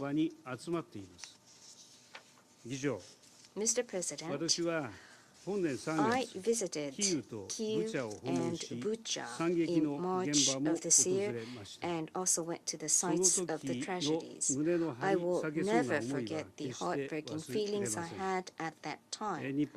I renew my determination that Japan stands with Ukraine. We condemn in the strongest terms Russia's aggression against Ukraine, which is a clear violation of international law, including the UN Charter. The aggression must be stopped immediately, and the troops must be withdrawn right now and unconditionally. Any attempt to unilaterally change the peacefully established status of territories by force or coercion must not be tolerated anywhere in the world. Irresponsible nuclear rhetoric, the deployment of nuclear weapons in Belarus, and the occupation and militarization of Zaporizhzhia nuclear power plant pose a threat to world peace and stability. Russia's nuclear threats, let alone its use of nuclear weapons, are unacceptable. Abuse of the veto power to obstruct the decisions of the Security Council and undermine its credibility cannot be accepted by the international community. Mr. President, Russia's aggression against Ukraine has exacerbated concerns over a rule of lawlessness around the world. We must not allow the creation of a second or third Ukraine.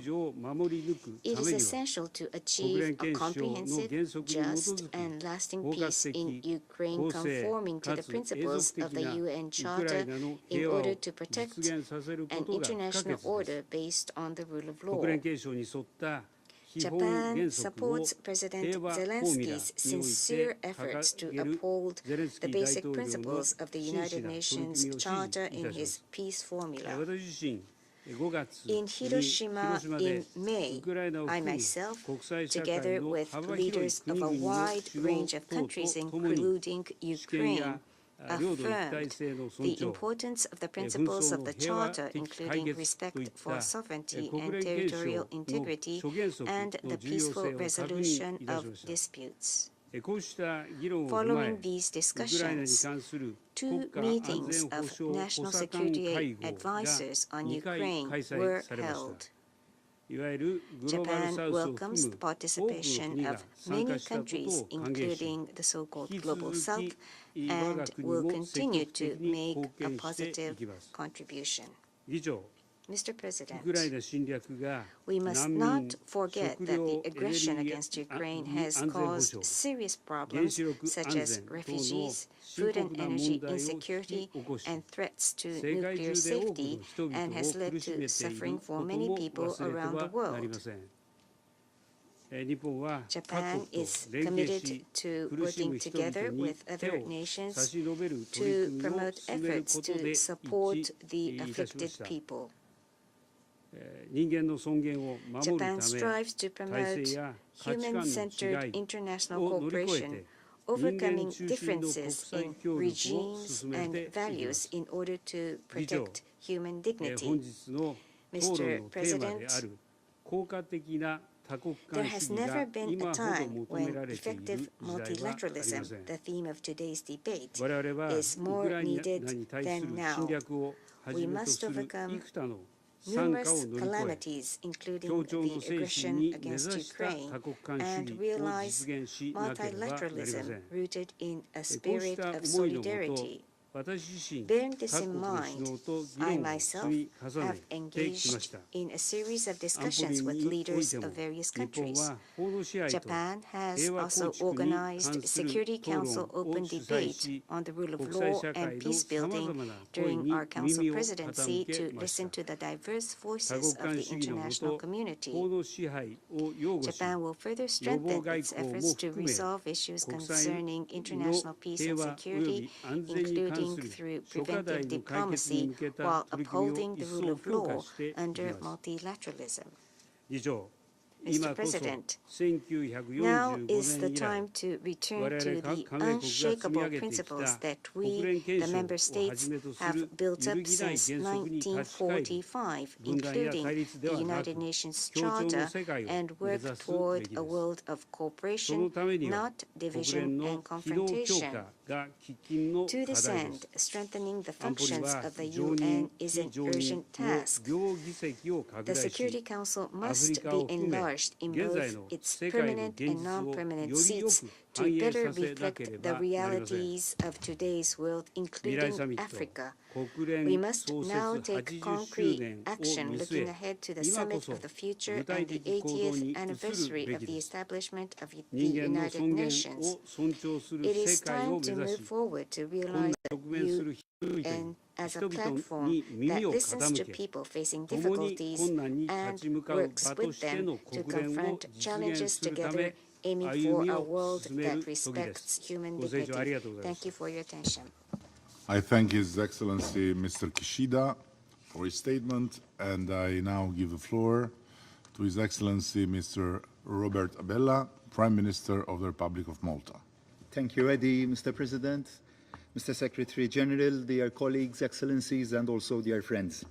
First of all, I would like to kick off by thanking the Albanian presidency for having organized this high-level open debate of the Security Council. I also thank the Secretary General for sharing his thoughts with us earlier today. 12 years ago, soon after the outbreak of the Arab Spring, Malta had launched its bid to serve on the Security Council. That was a time, I remember, of turmoil, also instability in our immediate neighborhood, but also it was a time of hope and aspirations. The decision to embark on this journey stemmed from our commitment to the principles enshrined in the United Nations Charter. They are timeless and also universal, and an integral part of our foreign policy. Our unwavering belief is that multilateralism, today's major theme that we are discussing, holds the answer to contemporary challenges, and that all countries should engage proactively to this end, and this served as our point of departure way back. Today, as elected members of this Council, these convictions continue to serve as our guiding light. Mr. President, more than ever, the world today needs an effective multilateral system with the United Nations at its core. We must redouble our efforts to uphold and also defend the fundamental principles that unite us. We must promote our common values at a time when they are being aggressively undermined and threatened. We must protect them and adequately respond to any contempt for these values. At the same time, we must not lose sight of the fact that we are living in a world where conflicts, unfortunately, are on the rise. The nuclear threat still looms. The climate crisis is, unfortunately, spiraling out of control. Democracy and human rights are under a systematic attack. Global inequalities are deepening. Disinformation and misinformation campaigns are feeding as well as amplifying tensions. No country by itself can tackle these complex and existential challenges. They require our full and collective attention. Effective multilateralism is the only avenue to address these challenges in a decisive and holistic manner. Mr. President, if we are to reach these ambitious goals, we cannot resign ourselves to living in a world where might is right. Last year, the Russian Federation began its aggression against the Ukraine, violating its sovereignty and also its territorial integrity. These acts constitute a blatant violation of the United Nations Charter and also a violation of international law. They were overwhelmingly deplored and rejected by the General Assembly, who had called for Russia's immediate withdrawal of its military forces and the cessation of hostilities. This war profoundly undermines the multilateral system. It weakens and also destabilizes this very council. The immediate and long-term consequences of such actions by a permanent member of this council cannot be emphasized enough. And on the occasion of this debate, I reiterate Malta's full support for Ukraine's independence, sovereignty, and territorial integrity within its internationally recognized borders. I equally underline Ukraine's inherent right to self-defense as enshrined in Article 51 of the United Nations Charter. Ukrainian people have paid the heaviest price as a result of this unjustified and unprovoked war of aggression. It has led to another human-made catastrophe as the world was still struggling to find the path to normality following a crippling COVID pandemic. All wars are indeed devastating, and this is, of course, no exception. Lost lives are gone forever and will never be recovered. The scars of those wounded, injured, and traumatized by conflict never fully heal. Once the fighting is over, the road to recovery will still be a long and arduous one. Through its actions, Russia did not only bring war back to Europe's shores, it also generated a global food crisis that has seriously impacted mostly developing countries around the world. And while the Black Sea Grain Initiative allowed almost 33 million tons of grain to be shipped, Russia's unilateral decision to pull out of the deal has seen grain prices unfortunately soar up. Again, I once again state Malta's here uncompromising position that using hunger and food supplies as weapons of war is completely unacceptable. In closing, Mr. President, I reiterate and emphasize once again that there can be no peace in our future if the strong can trample on the weak. There can be no peace if international law can be brushed aside, if geopolitical interests so demand. There can be no peace if the rights of states and individuals can be suspended or revoked at any time. Malta's commitment to peace, dialogue, and multilateralism remain as strong as ever. We remain firm in our resolve to stay at the forefront of the defense of the United Nations Charter. No matter how difficult or disheartening circumstances may seem, we must never give up on peace. We must never give up on dialogue, and we simply cannot afford to do so. In this time of upheaval, our collective reply is to redouble and redouble and redouble our efforts and continue to invest in our multilateral system.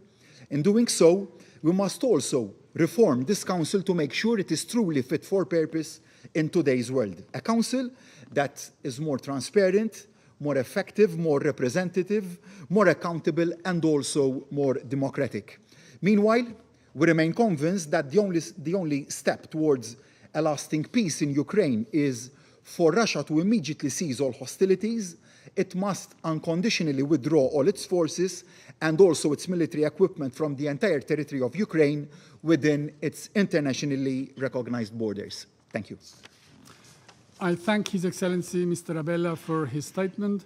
Et je donne maintenant la parole à Son Excellence I now give the floor to His Excellency Mr. Raymond Dongsima, Prime Minister of Gabon.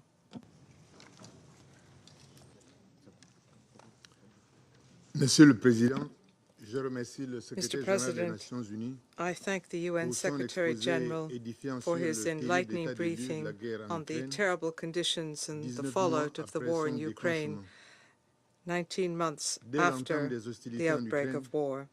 Since the beginning of hostilities in Ukraine, my country has expressed its opposition to the war and condemned the violation of Ukraine's territorial integrity. We have unequivocally reaffirmed the principles of the UN Charter as the underpinning of our coexistence. Above all, Gabon has tirelessly called for an immediate ceasefire and for negotiations in good faith between the parties to be taken up in order to silence the weapons. 570 days since the beginning of this deadly war, the shock wave has continued to spread beyond the borders of Ukraine. Millions of people have been forced to flee within Ukraine, and millions more are now refugees beyond national borders. Deaths are counted in thousands, while indiscriminate shelling continues to target essential structures, not sparing nuclear power plants, bridges, hydroelectric dams, schools, or hospitals in the path, and the nuclear threat has become even more widespread. The international system, in particular the agricultural sector, as well as many value chains, continue to suffer from the fallout of this conflict. This has worsened the global humanitarian toll by sowing hunger, precariousness, despair, and fear, but also invisible wounds such as hatred and the rejection of others. As we assess this situation, it is not clear whether or not the trauma suffered by children, women, and men exposed to the horrors of war will be reflected in the final tally of this conflict. On this point, we wonder how much horror must be suffered before de-escalation is finally considered. How much terror must be sown before the warring parties agree to sit down to talk. Mr. President, since the outset of hostilities, every rostrum in the United Nations has been the stage for accusations and for opposition. They have not provided relief or remedy for those who have fallen in the trenches or who have been crushed under the debris in the battlefields and in the cities and villages of Ukraine. An alternative to war is possible, and it must be found in existing channels outlined in the UN Charter and in relevant resolutions of this Council. Without delay, we must reconcile with the spirit of the UN Charter. Its beating heart is our common determination to spare present and future generations from the scourge of war. My country reiterates its appeal to the parties to negotiate in good faith in order to put an end to this war. We call on the parties to show restraint and responsibility. Everything must be done to ensure de-escalation and to create conditions which will allow for diplomacy. Gabon is convinced that any unilateral action which further deadlocks the situation, hardens positions, and fuels antagonisms must be ruled out. I reiterate my country's opposition to war, opposition to the war in Ukraine, but opposition to any war in the world, in particular the many chronic and cyclical wars in Africa. Rejecting the mindset of war is not fleeing war, nor is it a sign of cowardice or an opportunist stance. We must draw from the indelible lessons of the history of unjust wars, which have been hammered home, that the fact that those who cause, provoke, or maintain these wars are rarely the winners. Beyond the criminal responsibility which can be established, the tribunal of history will be uncompromising, and that is why we reject this mindset of war. We must uphold the noble ideals of the United Nations. My country has a long-standing tradition of peace which has never let us down. We had to take existential choices about our future. We've always been able to opt for peace, and we continue to defend this ideal, which we believe is an imperative, because the war runs counter to the values which underpin this organization and the Security Council.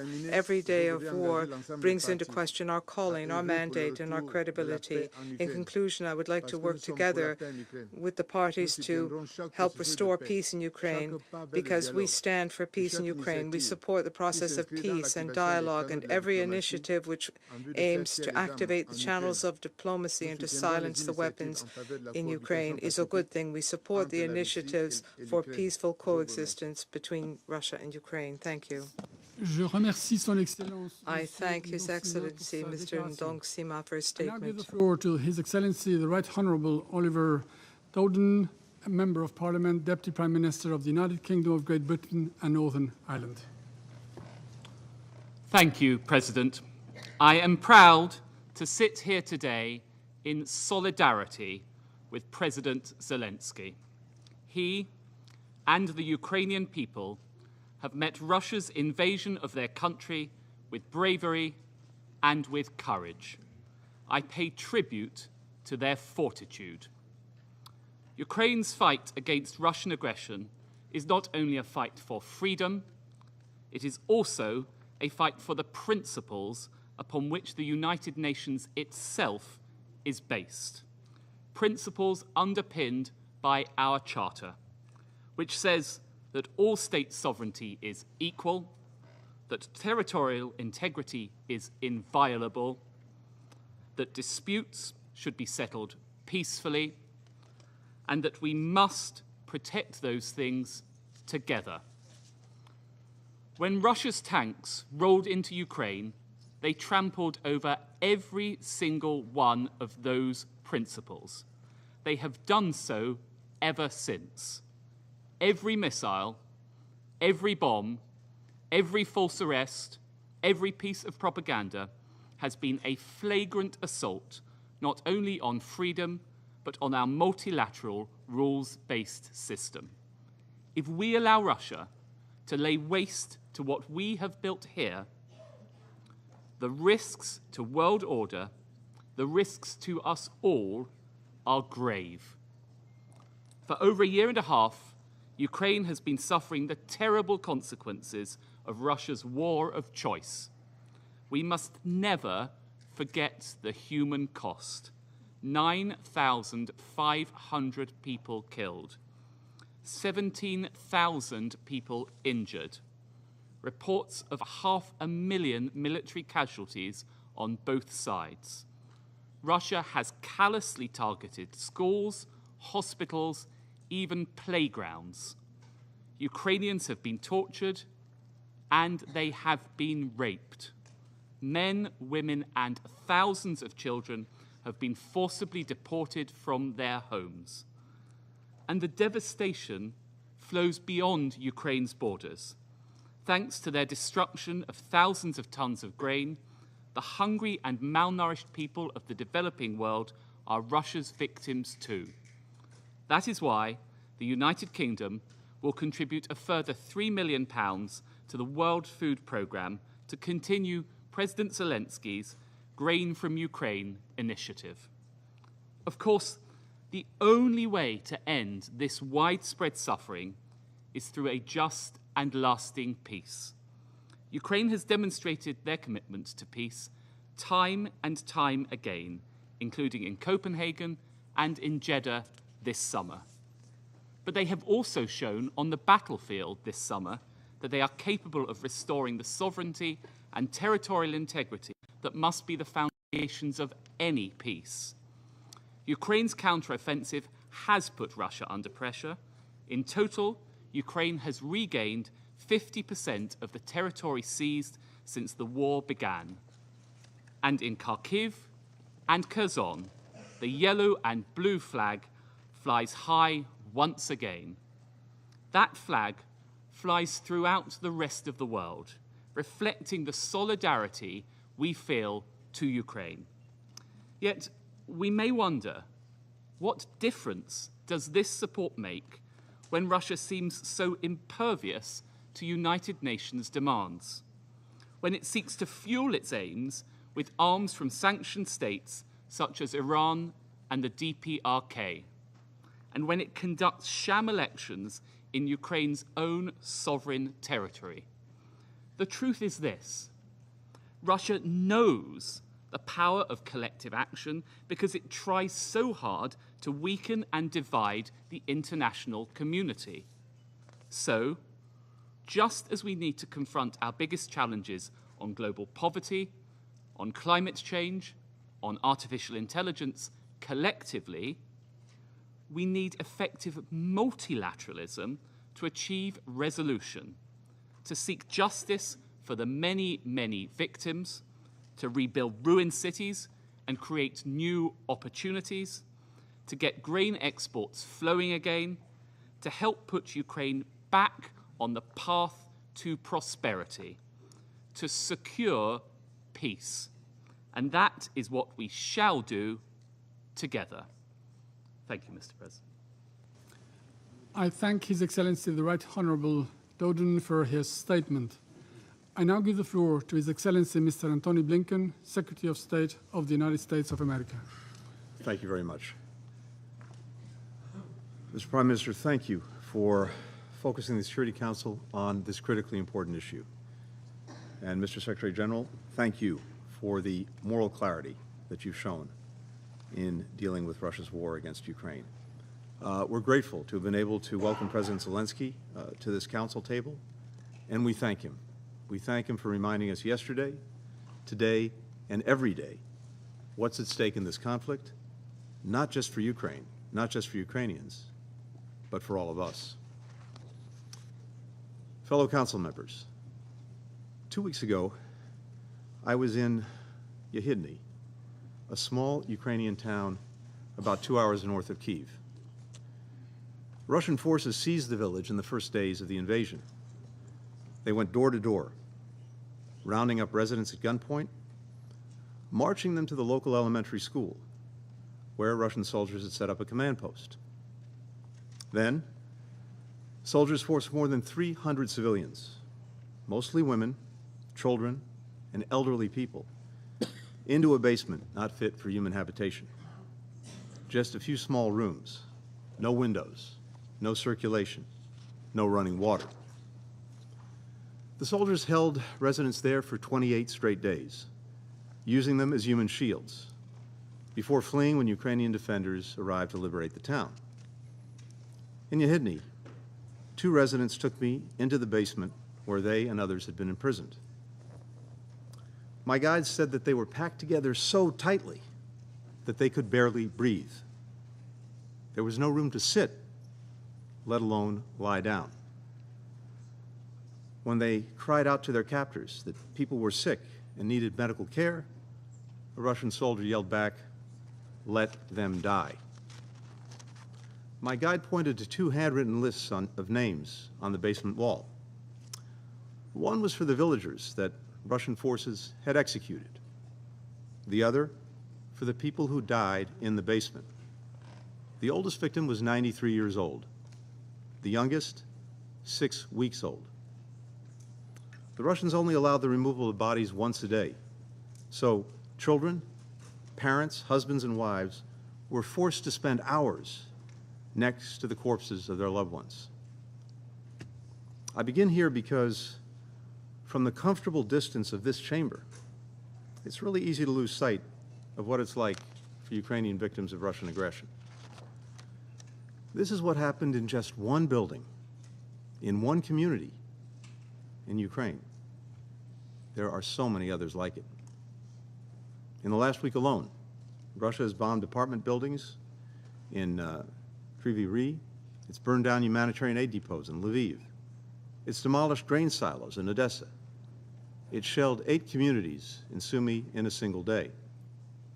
This is what Ukrainian families are living through every day. It's what they've experienced for 574 days of this full-scale invasion. It's what they'll endure tomorrow and the day after that, for as long as Russia wages its vicious war. A war that President Putin openly declared from the outset is aimed at erasing Ukraine from the map as a sovereign country and restoring Russia's lost empire. In this war, there is an aggressor and there is a victim. One side is attacking the core principles of the UN Charter. The other fights to defend them. For over a year and a half, Russia has shredded the major tenets of the United Nations Charter, the Universal Declaration of Human Rights, international humanitarian law, and flouted one Security Council resolution after another. Let's review. First, Russia's invasion itself violates the central pillar of the UN Charter, respect for the sovereignty and territorial integrity of all nations. Second, Russia is committing war crimes and crimes against humanity in Ukraine on an almost daily basis. Third, Russia continues to engage in reckless nuclear saber-rattling, announcing that it's stationing nuclear weapons in Belarus and continuing to use Europe's biggest nuclear power plant and its employees as a shield for its aggression, risking catastrophic consequences. Fourth, Russia is weaponizing hunger. Thanks to the Black Sea Grain Initiative, brokered by the Secretary General and Turkey, approximately 33 million metric tons of grain reached global markets, driving down food prices around the world. Nearly 2/3 of the wheat exported through that deal went to developing countries. Not only did Putin pull out of the deal, but Russia is now mining Ukraine's fields, bombing its ports and rails, burning its silos. As a result, Ukraine's wheat exports will likely fall by 2.8 million metric tons this year. That is the equivalent of 5.5 billion loaves of bread trapped in the world's breadbasket. Russia, meanwhile, on track for a record year of grain exports. The hungrier the world is, the more Moscow profits. Fifth, Russia is using Iranian drones to attack Ukrainian civilians. Drones that Russia procured from Iran in violation of Security Council Resolution 2231. Finally, just last week, Russia hosted North Korean dictator Kim Jong-un.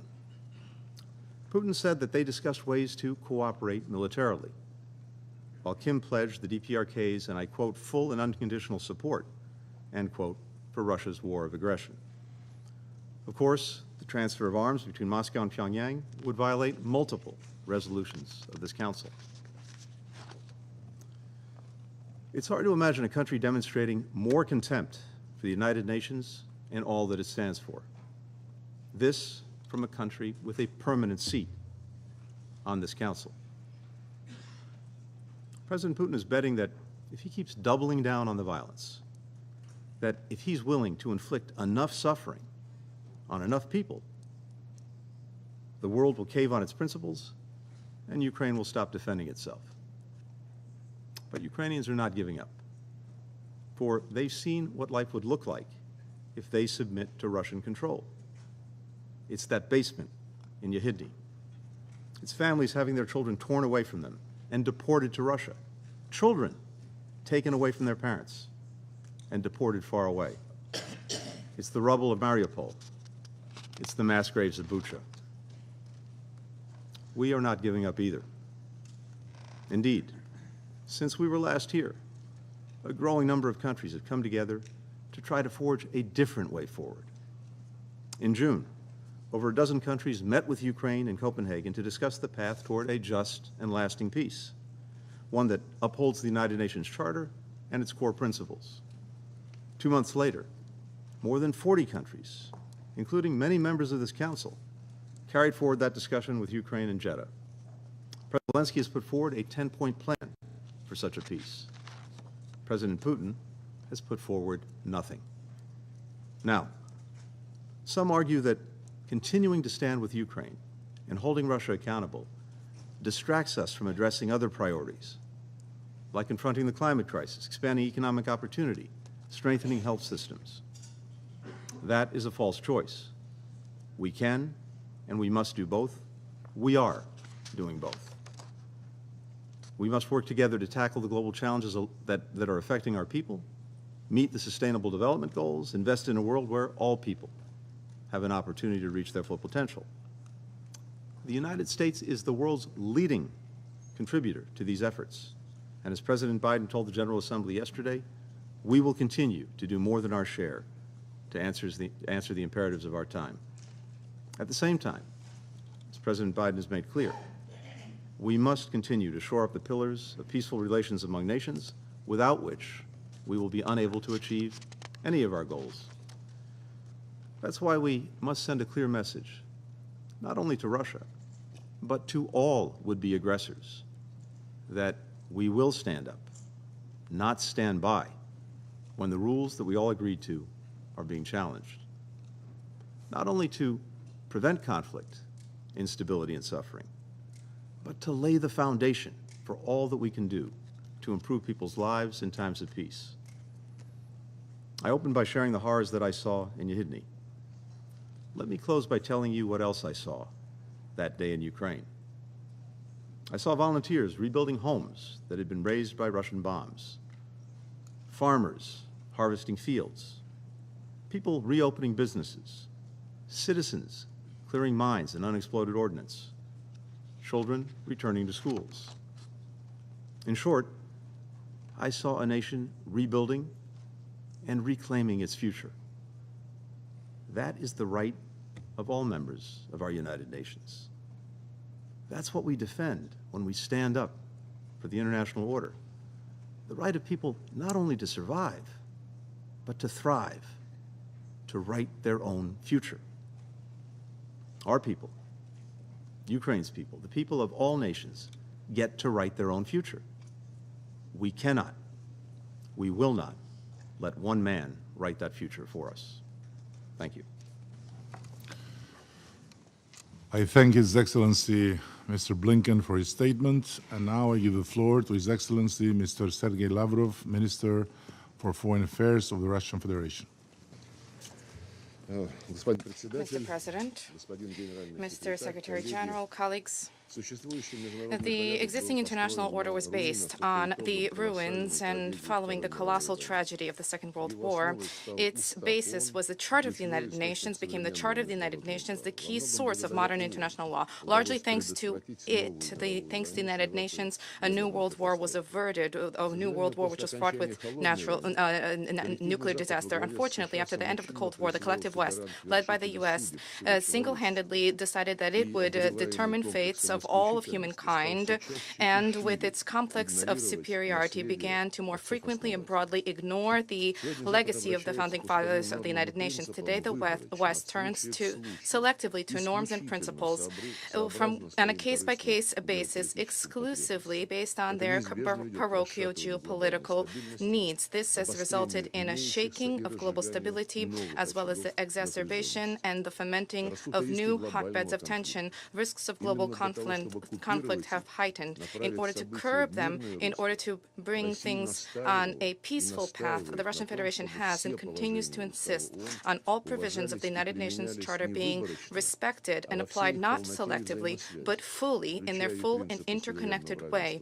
This includes the principle of the sovereign equality of states, non-intervention in their domestic affairs, respect for territorial sovereignty, integrity and the right of peoples to self-determination, and the actions of the U.S. and their allies attest to the systematic violation of the balance of needs which have been enshrined in the Charter. Since the collapse of the USSR and the establishment of independent states in its place, the U.S. and its satellites have egregiously and openly interfered in the domestic affairs of Ukraine, as was publicly and even with pride recognized by the Deputy Secretary of State Victoria Nuland in 2013. The $5 billion was spent on cultivating Ukrainian politicians in Kyiv by the West. All of the facts are being swept under the rug. Their attempts to cancel all of what happened since prior to 2014. And for this reason, the theme of today's meeting proposed by the Albanian presidency is most apt, which allows us to restore the chronological succession of events, specifically in the context of relations of the main acting parties in the implementation of the principles and the purposes of the UN Charter. In 2004 to 2005, the West, with the aim of bringing to power pro-American candidate, sanctioned the first coup in Kyiv, forcing the Constitutional Court of Ukraine to adopt an unlawful decision on the conduct of something which was unstated in the Constitution, namely a third round of elections. And even more unceremonial intervention in domestic affairs was cleared during the second Maidan in 2013 to 24. Then a litany of Western leaders directly encouraged participants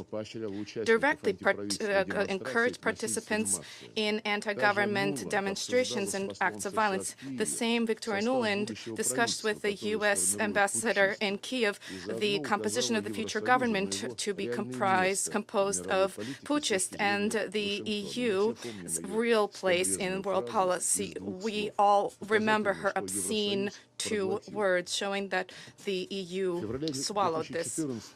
In February 2014, the U.S. selected individuals who became key participants in the brutal coup, which was organized, I would recall, one day after what was reached under the guarantees of Germany, Poland, and France. I refer to the agreement between the legitimately elected president of Ukraine and the opposition leaders. The principle of non-intervention in domestic affairs was repeatedly trampled upon. Immediately after the coup, the putschists announced that their top priority was to deny the rights of Russian language speakers in Ukraine, and the residents of Crimea and southeast of the country who refused to reconcile themselves to the outcomes of the coup were labeled terrorists. A punitive operation was unleashed against them. In response to this, Crimea and Donbass conducted referenda fully in line with the principles of equality and self-determination of peoples, which are enshrined in paragraph 2 of Article 1 of the UN Charter. Western diplomats and politicians vis-à-vis Ukraine have been turning a blind eye to this important norm of international law. They have been trying to take all the background and the essence of what has happened and trying to distill this to the inadmissibility of violation of territorial integrity. Let us recall in this connection, a UN declaration was adopted unanimously in 1970. This is a declaration on the principle of international law pertaining to friendly relations and cooperation amongst states. In line with the Charter of the United Nations, enshrines the following: the principle for the respect of territorial integrity is applicable, I quote, to states who, in their actions, comply with the principle of equality and self-determination of peoples, and subsequently having governments which represent the entire people residing on the given territory. End of quote. To the fact that the Ukrainian neo-Nazis who seized power in Kyiv did not represent the population of Crimea and Donbass is something which does not need to be proven, and the unconditional support from Western capitals of the criminal actions of Kyiv regime is nothing other than a violation of the principle of self-determination subsequent to an egregious violation in interference in domestic affairs. Poroshenko and Zelensky adopted racist laws on the prohibition of everything Russian, education, media, culture, the destruction of books and monuments, prohibition on the Ukrainian Orthodox Church, seizure of its property. These all became blatant violations of paragraph 3, Article 1 of the UN Charter on the respect for human rights and basic freedoms for all, without distinction as to race, gender, language, and religion. Not to mention the fact that these actions directly ran counter to the Constitution of Ukraine itself, the Constitution which sets out the obligation of the state to respect the rights of Russian and other national minorities. When we hear calls for implementation of the peace formula to bring Ukraine back to the 1991 borders, a question arises, who's being called for this? Are those calling for this, are they familiar with the statements of Ukrainian leadership about what they intend to do with the residents of the relevant territories? And with respect to them, publicly, at the official level, repeatedly there have been threats voiced of their physical or legal annihilation. Incidentally, similarly, Western not only has not been deterring its Western protégés in Kyiv, but has enthusiastically been encouraging this anti-Russian policy. Incidentally, similarly, members of the EU and NATO have for decades been encouraging the actions of Latvia and Estonia to strip the rights of hundreds of thousands of Russian language residents who have been called non-citizens. Now there is a serious discussion for the introduction of criminal responsibility, criminal liability for the use of their mother tongue. Senior officials officially state that the spread of information about the possibility of remote school programs, that this possibility needs to be considered as something almost a threat to national security, which requires the attention of law enforcement bodies. Turning back to Ukraine, in February 2015, the Minsk agreements were reached, and this included they were approved by a Special Security Council resolution fully in line with Article 36 of the Charter, which supports, I quote, any procedure for the resolution of disputes that was adopted by the parties. In this specific case, Kyiv, Donetsk, and Lugansk. However, last year, all of the signatories of the Minsk agreements, except for Mr. Putin, I refer to Merkel, Hollande, and Poroshenko, publicly, and with some kind of pleasure even, recognized that having signed this document, they had no intention of implementing it. They were simply looking to gain time to shore up the military capability of Ukraine and to funnel weapons into the country to be used against Russia. For all of these years, if the EU and NATO directly supported the sabotage of the Minsk agreements, encouraged the Kyiv regime to use force to address problems in Donbass, and this was all in breach of Article 25 of the Charter, according to which all members of the United Nations agreed to accept and carry out the decisions of the Security Council. Let us recall that the package with the Minsk agreements, the heads of Russia, Germany, France, and Ukraine signed a declaration where Berlin and Paris assumed an obligation to do a lot, including to help to restore the banking system in Donbass.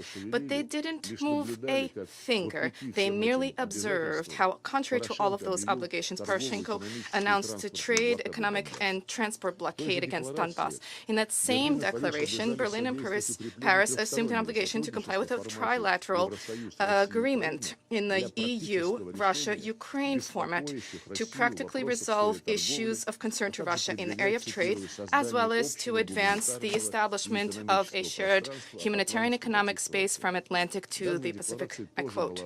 This declaration was also endorsed by the Security Council and was also subject to implementation in line with Article 25. But this obligation also of the leaders of Germany and France was an empty promise and yet another violation of Charter principles. Recently, the foreign minister of Gromyko, the Soviet Union prime minister, said better to have 10 years of negotiations rather than a day of war. Following this, we have been engaged in painstaking negotiations, reaching agreements on European security. We approved the founding Russia-NATO Act. We adopted at the highest level the OSCE Declaration on the Indivisibility of Security in 1999 and in 2010. And beginning with 2015, we insisted on the unconditional implementation of the Minsk agreements, which emerged as a result of negotiations. And this is all fully in line with the Charter of the United Nations, which demands, I quote, to ensure conditions for the just and respect for obligations which emanate from treaties and other sources of international law, I quote. End of quote. And Western colleagues trampled upon this principle as well when they signed onto these documents, knowing in advance that they had no intention, would not comply with this. This has been repeatedly seen, and Mr. Putin referred to this repeatedly, including recently. And I'd like to remind the distinguished Secretary of State that President Zelensky signed a decree prohibiting the conduct of negotiations with the government of Putin. If the U.S. is so interested in them, I don't think it would be very difficult to give the command for the decree of Zelensky to be lifted. Now, in our Western opponents' rhetoric, we hear slogans: invasion, aggression, annexation, not a word about the root causes of the problems, where they cultivated and encouraged openly Nazi regimes, which openly rewrote the outcomes of the Second World War and the history of their own people. A substantive negotiation based on facts and respect for all of the requirements of the UN Charter is something which the West has avoided. And it seems that there is a fear of professional discussions that would reveal demagoguery with incantations of territorial integrity. Former colonial powers failed to mention the need for Paris to return the so-called French Mayotte and the composition of the islands, for London to withdraw from the Chagos archipelago, to begin discussions with Buenos Aires and the Malvinas Islands.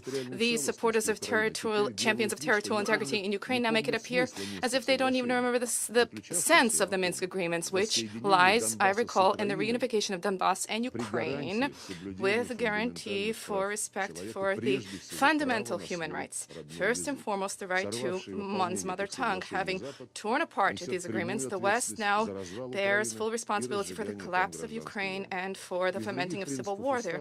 Other principles in the Charter, respect for which could have prevented the security crisis in Europe and could help to reach an agreement on the basis of balance of interest, I would mention Article 2 of Article 8, which sets out the need to develop the practice of peaceful resolution of dispute with the assistance of regional organizations. In line with this principle, the Russian Federation, together with our allies, has been consistently advocating the restoration of contacts between the Collective Security Treaty Organization, the CSTO, and NATO to facilitate the practical implementation of the above-mentioned outcomes of the OSCE Summit on the indivisibility of security, which stipulate, among other things, I quote, "Not a single state, group of states, or organization can be vested with the primary responsibility for the maintenance of peace and security and stability in the OSCE region, or consider any part of that region as a sphere of influence, of its influence."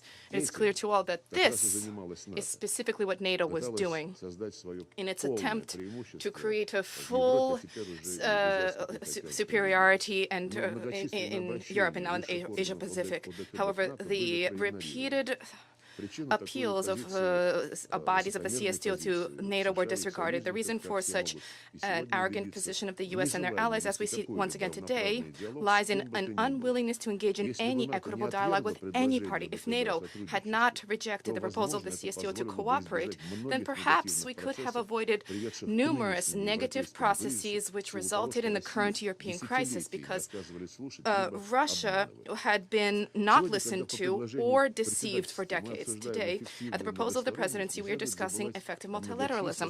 Let us not forget the numerous facts of the genetic avoidance of the West of any forms of equitable cooperation. Consider Joseph Borrell's pearl, that Europe is a flourishing garden surrounded by jungles.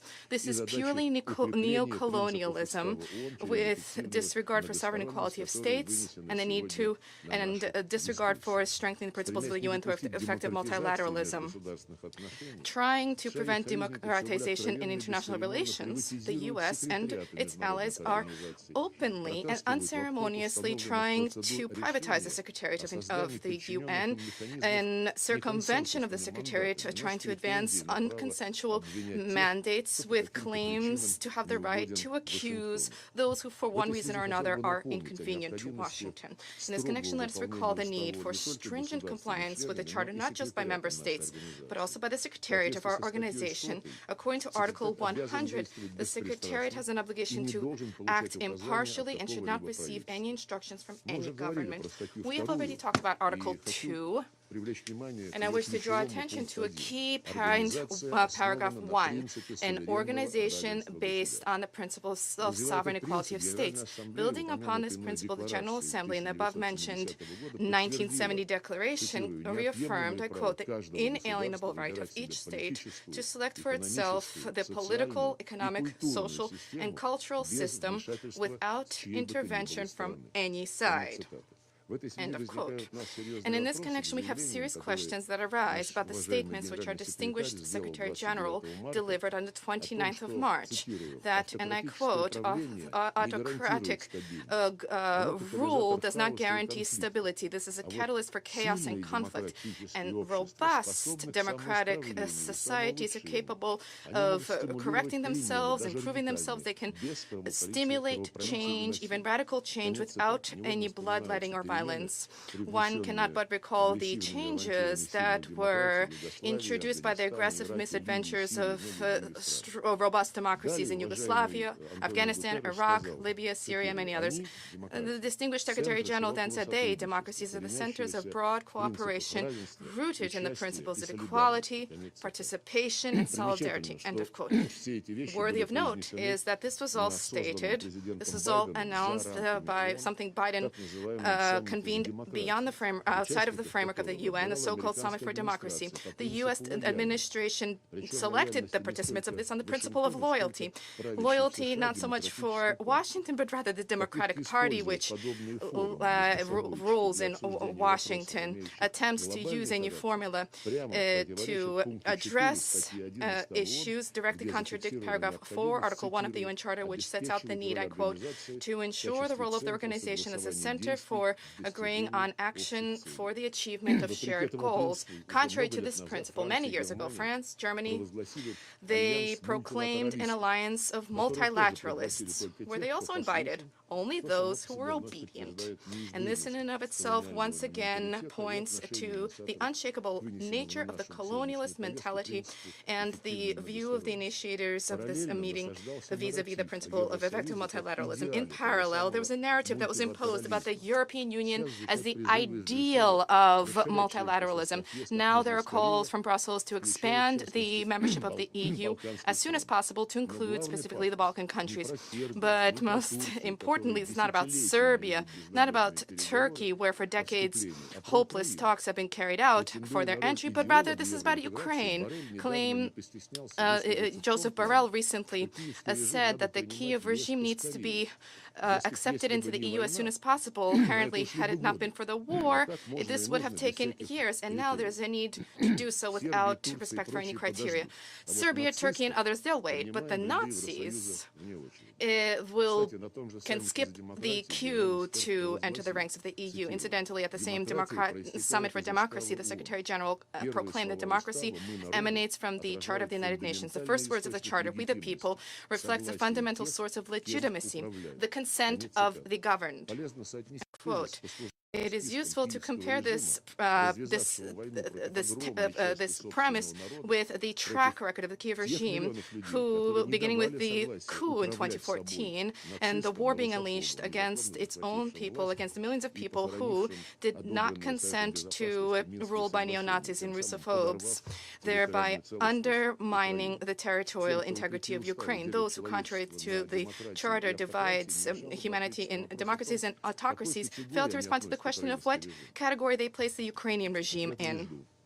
I won't wait for an answer. So there's a question about the relationship between the Security Council and the General Assembly. The Western aggressive clique has been peddling the theme of abuse of the right of veto, and not with an incorrect focus on members of the UN. They have reached the result. This was resulted in the situation that after every exercise of the veto, the General Assembly considers the matter. This is not a problem for us at all, because the Russian approaches to all issues on the agenda are open does not pose a difficulty for us to expound on our positions or lay them out yet again. And the right to a veto is an absolutely legitimate instrument which is stipulated in the Charter of the United Nations to prevent the adoption of decisions that would divide the organization. But if the procedure for discussion of the General Assembly of applications of the veto was approved, since this was approved, then why not consider why certain resolutions without any veto that were adopted, including those many years ago, but are not being implemented, despite the provisions of Article 25 of the Charter? Why would the General Assembly not consider the reasons behind this? This includes resolutions of the Security Council of Palestine and a whole range of issues related to the Middle East, the JCPOA, Resolution 2202, which approved the Minsk agreements on Ukraine. Also worthy of attention is the problem linked to sanctions regimes. This is now a norm. The Security Council, after protracted negotiations, fully in line with the Charter, adopt sanctions against a specific country. Subsequently, the U.S. and its allies impose against that same state additional, supplemental, unilateral restrictions which did not secure the consent of the Security Council and are not included in its resolution as part of the agreed-upon package. This includes another very egregious example.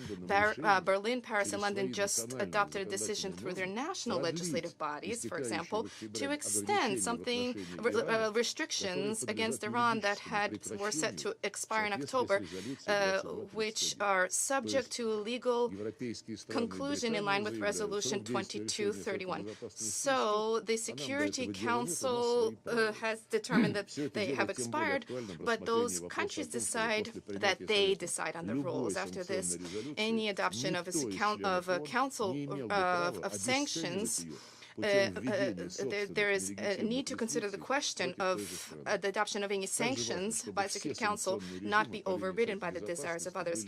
Also important is for sanctions regime through the Security Council to be time-bound insofar as their being unlimited in nature deprives the Council of flexibility vis-a-vis the impact on the sanctioned government's policy. There is a need to consider humanitarian limitations of sanctions. For sanctions projects introduced at the Security Council should be accompanied by assessments about their consequences through consequences by humanitarian agencies of the UN, rather than being accompanied by demagogical exhortations of Western colleagues that ordinary people will not suffer. We see a deep crisis in international relations and the lack of willingness to redress this situation by the West. And the organization is responsible for the fate of the world in the historic context. There's a need to abandon parochial, short-sighted arrangements and national elections of any given member state being taken into account. Let us once again recall, nearly 80 years ago, having signed on to the UN Charter, world leaders agreed to respect the sovereign equality of all states, large states, small states, poor ones, rich ones, monarchies, republics. In other words, even then, humankind recognized the need for equitable, polycentric world order as a guarantee for the sustainability and security of its development. For this reason, we're not talking today about subordinating ourselves to some kind of a rules-based order, but we are talking about compliance with all of the obligations which we shouldered when signing the Charter in all of their integral and interconnected nature. Thank you.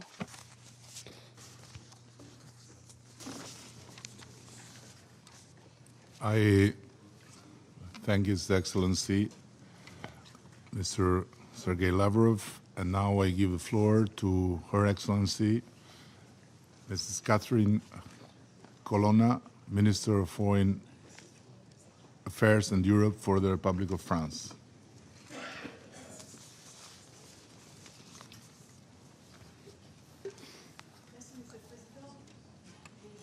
Microphone, please. I thank the Secretary General for his remarks. I wish to take this opportunity to begin by applauding the statement delivered by the President of Ukraine, Volodymyr Zelensky. For the past 18 months, he has been embodied Ukrainian action. He has been the countenance and the voice of millions of Ukrainian people who have been fighting for their freedom with admirable courage. Before this council, whose mandate focuses on international peace and security, his call is something which we need to respond to. On 24 February 2022, the Russian Federation chose to unleash a war of aggression against a sovereign state in violation of all its international commitments and principles, which for 8 decades have prevailed in relations among nations. A war with no other motivation than the Russian desire to restore its dream of an imperial past, despite the fact that this had been condemned by history. This in Ukraine is evidently the main victim of this war. Ukraine and its people every day endure atrocities, war crimes, shelling, torture. Ukrainian children, thousands of Ukrainian children have been forcefully abducted from their families and transferred to the Russian Federation. This is an abomination. Ukrainian women, men, children have endured mass rape, which has been used as a war crime, another crime. Yes, this war is a war against Ukraine, against the Ukrainian people, but this is also a war against the rules of international life. For this is a war against the most basic principles of our shared charter. First and foremost, the respect for the sovereignty and territorial integrity of states. This is a war against the very idea of the United Nations. This is a war against the pillars of our collective security at a time when Russia has been harnessing the security of nuclear facilities as a leverage for the advancement of its aggression. This is a war against shared heritage of humankind, against cultural heritage, which Russia has been targeting in Odessa and elsewhere, targeting global food security with the sudden and cynical termination of the Black Sea Grain Initiative. And more than 270,000 tons of grains have been systematically destroyed by Russian bombardment. For a member of this council to use hunger as a weapon is yet another transgression, following on a litany of others. And we need to consider the moral implications of this. This is a war which concerns all of us. For this reason, we will not waver. In the face of this aggression and the destabilization that it has generated throughout the world, only a handful of states, which states one should consider, support the catastrophic choice of Russia. The General Assembly, like the Security Council, are largely united around shared principles. How is it possible to position back-to-back the aggressor and the aggressed? This approach delivers neither peace nor justice nor stability. If we allow the Russian aggression to be rewarded today, let us not deceive ourselves. We will once again have to bring together the Security Council in this hall, for there will be other aggressions that will proliferate here and elsewhere, and nobody will be safe any longer. Mr. President, almost all countries present here at this table have, in their more or less recent history, endured the trauma of war. They experienced this firsthand, the destruction, the human tragedy which it carries in its wake, and they know that it is never a solution. Tomorrow, as is the case with every 21st of September, we commemorate the World Day of Peace. And we have a responsibility and a moral duty to act to end this aggression by Russia. The General Assembly as and the AU expressly called for. On 21 September, as has been the case every day since the outbreak of this war, France has been mobilized and will continue to mobilize to thwart this aggression for our common good. France will continue to act on the basis of shared principles. The principle of legitimate defense recognized by our charter. We will continue to pursue military and civil support and civilian support to provide Ukraine with what is necessary for it to resist the aggression. The principle of justice and dignity. We will continue to support Ukrainian and international jurisdictions to ensure that there is no impunity for crimes perpetrated by Russia. The principle of solidarity. We will continue to pursue and to step up our tangible support for the countries most hard hit by the global food crisis provoked by Russia. And we will step up our humanitarian assistance to benefit people in need throughout the world. Mr. President, the primacy of law over force, international solidarity, and support for the most vulnerable are principles which lie at the heart of President Zelensky's peace formula. This is why each day more and more of us support it. I call upon all states who have not yet done so to work to that end. Thank you. I thank Her Excellency Madame Colonna for her statement. And I now give the floor to His Excellency Mr. Mauro Vieira, Minister for Foreign Affairs of the Federative Republic of Brazil. I thank the Presidency of the Security Council for organizing this meeting.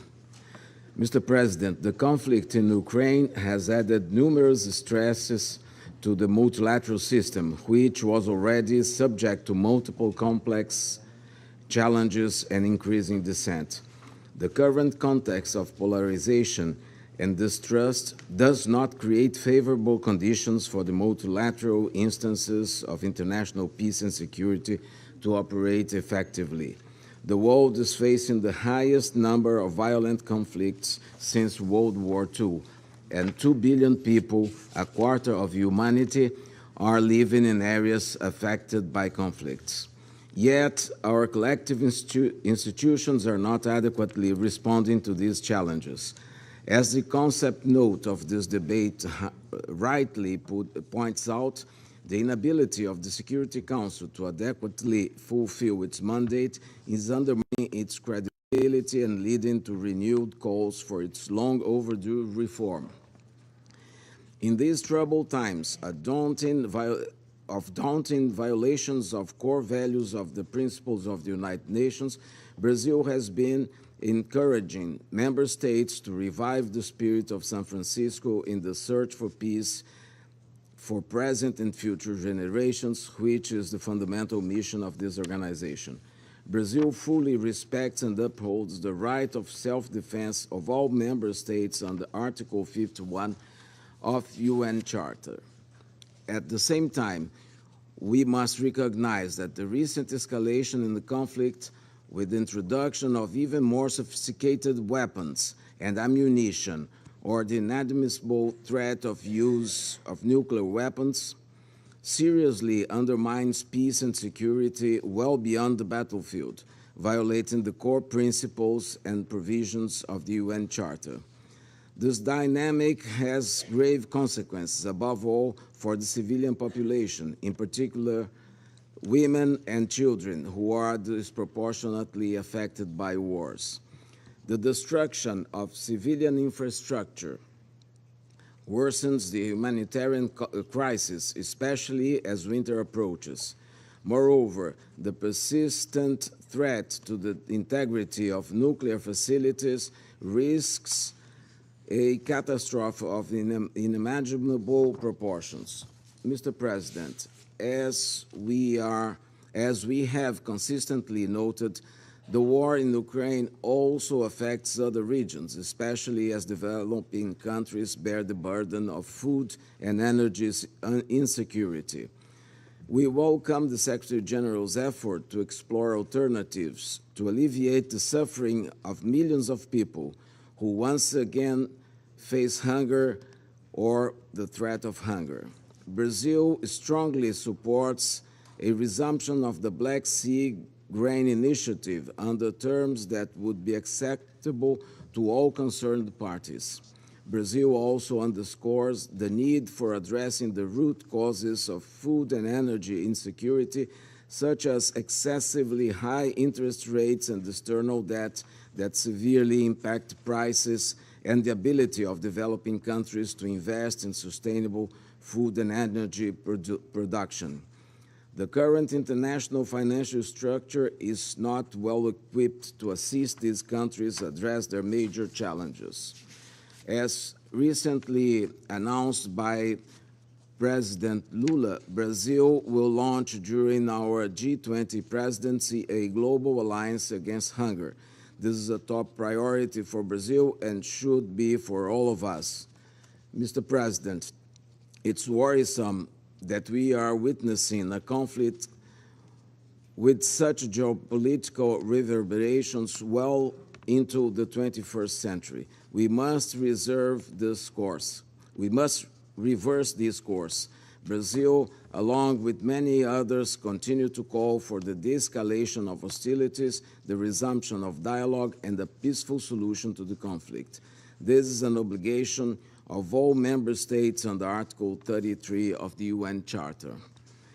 There is no military solution to this conflict, only a political solution that takes into account the purpose and principles of the UN Charter and the legitimate security concerns of all parties will bring lasting peace. The international community will have to assist the parties to come to a negotiated and lasting solution. Brazil is prepared to do its part. Mr. President, the space for diplomacy and peaceful solution is narrowing. We must set aside practices that only deepen divisions instead of contributing to a more peaceful world and work together for renewed multilateralism. Brazil firmly advocates for mediation and preventive diplomacy as indispensable tools to prevent the escalation of crisis. With this view, Brazil has been engaged in several fora to deal with the Ukrainian crisis. We have sent high representatives to Copenhagen and Jeddah. We have also spoken bilaterally to the concerned parties. We strongly encourage that in these conversations, both parties should be heard and their views carefully taken into consideration. Talking to only one part or the other will not help advancing the cause of durable peace. A comprehensive approach, as suggested, will be the only way forward to enable peaceful negotiations. With that in mind, we will organize next month, during our presidency of the Security Council, a high-level open debate on the contributions of regional, sub-regional, and bilateral arrangements to the prevention and peaceful resolution of disputes. I count on your participation in October. Thank you, Mr. President. I thank His Excellency Mr. Vieira for his statement, and now I give the floor to Her Excellency Mrs. Mariam Al-Mahiri, Minister of Climate Change and Environment, Chief of the International Affairs Office at the Presidential Court of the United Arab Emirates. Thank you, Mr. President. I extend my gratitude to Secretary General Guterres for his valuable briefing and wish to acknowledge the heads of state and government and other high-level representatives present today. I also welcome the participation of President Zelensky. I commend Albania for convening this critical open debate. The UAE has long advocated for a peaceful resolution to the war in Ukraine that upholds the UN Charter. The war has wrought a devastating toll on human life, including the displacement of almost 2 out of every 3 children in Ukraine. The country now bears the grim record for the highest concentration of landmines in the world, rendering nearly 1/3 of the country no longer safe due to unexploded ordnance. This conflict has further ravaged food and transport infrastructure. We stress once again the need for all parties to comply with their obligations under international humanitarian law and specifically the protection of those objects indispensable to the survival of the civilian population. We are deeply concerned by the ramifications of the destruction of infrastructure on survivor services, health care, and other critical forms of support, especially on women and children, who already bear the brunt of armed conflict. The UAE has pledged $100 million to help address the humanitarian crisis.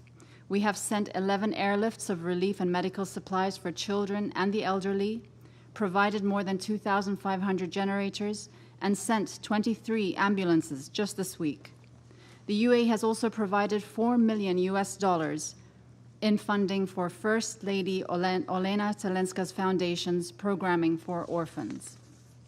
Beyond Ukraine, the war's global ripple effects are evident, especially in the pronounced impact on food security, including in our own region. Let me restate that the UAE remains steadfast in supporting the renewal of the Black Sea Grain Initiative and the full implementation of the MOU on Russian fertilizers and food products, as well as any discussions that support these goals.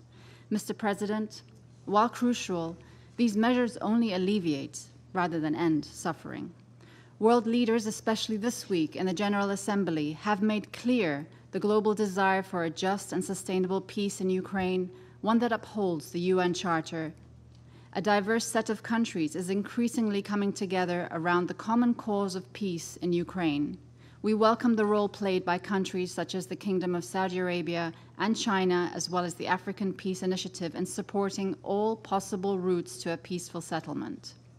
In these calls, there is growing recognition of the urgency of the task, not just for Ukraine, but for all of us. The war amplified the erosion of faith in multilateralism.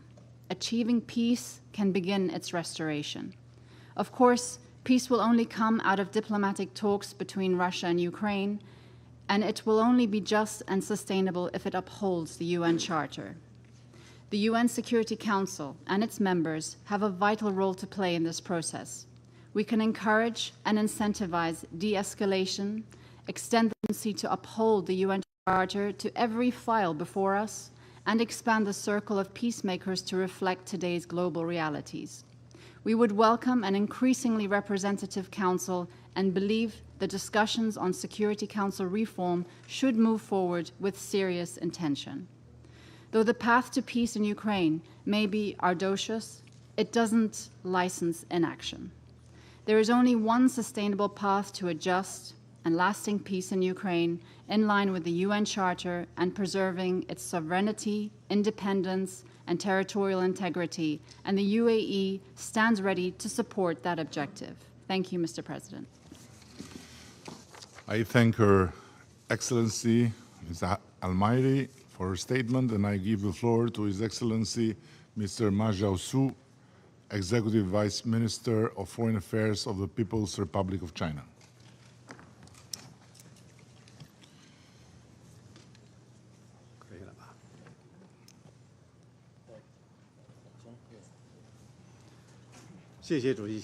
Thank you, Mr. President. Mr. President, China's position on the Ukraine issue is consistent and clear. President Xi Jinping put forward 4 points on what must be done, 4 things the international community must do together, and 3 observations. They have become fundamental guidance for China to handle the Ukraine issue. We believe that the sovereignty and the territorial integrity of all countries should be respected. The purposes and the principle of the UN Charter observed. The legitimate security concerns of all countries taken seriously, and all efforts conducive to resolving the crisis supported. In February this year, we released China's position on the political settlement of the Ukraine crisis, laying out 12 propositions, including respecting sovereignty, ceasing hostilities, resuming talks, stopping unilateral sanctions, etc. The core message is facilitating talks for peace. China has maintained close communication on the Ukraine crisis with various relevant parties and the rest of the international community. The special representative of the Chinese government on Eurasian affairs has visited countries concerned and attended the International Conference on Ukraine in Jeddah. China has facilitated talks for peace in its own way and played a positive and constructive role in resolving the Ukraine crisis. Mr. President, the Ukraine crisis is still on. The intense situation on the battleground and the accumulating risks of spillover have exerted a significant impact internationally. The Ukraine crisis has become what it is today for a variety of deep and complex reasons. A prolonged and expanded Ukraine crisis is in no one's interest. In light of the current situation, I would like to stress on the following 4 points. First, stay committed to facilitating talks for peace. History has proven that conflict produces no winner, and war cannot solve problems. The pursuit of one's absolute security, all efforts to stoke bloc confrontation will only intensify disagreement and conflict and will come to no good. However complicated the situation or challenging the task, it is important to stick to the general direction of political settlement, help parties concerned to build consensus, initiate talks for peace, and cease hostilities at an early date. To this end, the international community needs to create necessary conditions and atmosphere. Relevant parties need to take a long view, uphold the vision of common, comprehensive, cooperative, and sustainable security, respect each other's legitimate security concerns, and promote the building of a balanced, effective, and sustainable security architecture in Europe. Second, avoid pouring oil over the fire. All parties should exercise restraint and not increase or escalate tension. Refrain from taking any initiatives that lead to a steady escalation of the situation, and work to create necessary conditions for political settlement. We should safeguard the bottom line of nuclear security and prevent man-made nuclear accident. Third, manage the spillover risks. The Ukraine crisis has dealt a heavy blow to world economic recovery and global development, and severely affected the world food, energy, and financial security. Developing countries are the first to bear the brunt. Relevant countries should stop abusing unilateral sanctions and long-arm jurisdiction and protect the security and the smooth operation of global production and supply chains. We support relevant parties in maintaining communication with Russia and Ukraine on the Black Sea Green Deal and assuming the deal on the basis of balanced consideration of the concerns of both sides, with a view to earnestly protecting global food security. Fourth, ease the humanitarian crisis. In 2023, as many as 339 million people around the world are in need of humanitarian aid, some 70 million more than at the beginning of 2022. The Ukraine crisis has produced millions of displaced people and destroyed multiple important large-scale infrastructure. The parties to the conflict should strictly observe international humanitarian law, follow the principles of necessity, distinction, and proportionality, protect civilians and civilian infrastructure, and provide rapid, safe, and unimpeded humanitarian access in order to lessen the suffering of civilians. The international community and the humanitarian institutions should honor the principles of humanitarian aid and step up efforts to help people affected tide over difficulties. China attaches great importance to the humanitarian situation in Ukraine. At the beginning of the crisis, we put forward a 6-point initiative for preventing a massive humanitarian crisis and have all along played a constructive role in easing the humanitarian situation. We have provided multiple batches of humanitarian supplies to Ukraine. Mr. President, China will stay committed to the true multilateralism, stay committed to an objective and just position, and will always stand on the side of dialogue, on the side of peace, and on the right side of history. We are ready to work with Security Council members and relevant parties to continue playing a constructive role for the political settlement of the Ukraine crisis. Thank you, Mr. President. Thank you, Your Excellency, Mr. Ma, for your statement. And now I give the floor to representatives of Mozambique. Thank you very much, Mr. President. I wish to thank the Albanian presidency for convening this briefing. We also wish to express our deep gratitude to the Secretary General for his invaluable insights. Mr. President, it is not redundant that we remind ourselves of the importance of multilateralism, fostering cooperation, partnership, interaction between states based on a shared system of norms and values. Multilateralism also involves consultation, dialogue, inclusion, respect, solidarity, and is guided by collectively developed rules that ensure sustainable and effective cooperation. More significantly, the importance of multilateralism lies in its ability to enable us, sovereign states, to solve complex challenges collectively that they could be not overcome individually. By nurturing peace before, during, and after conflicts, multilateralism contributes to sustainable and lasting peace. It is in this regard that the Security Council must play its crucial role in maintaining international peace and security by facilitating political process, protecting civilians, preventing wars, promoting human rights, and restoring the rule of law. Mr. President, this protracted conflict between Russia and Ukraine constitutes a grave risk to the maintenance of global peace and security. This, in essence, perfectly illustrates the struggle multilateralism faces. Despite numerous international appeals, including from this very Council, we are now entering the 574th day of hostilities with mounting civilian casualties and no clear end in sight.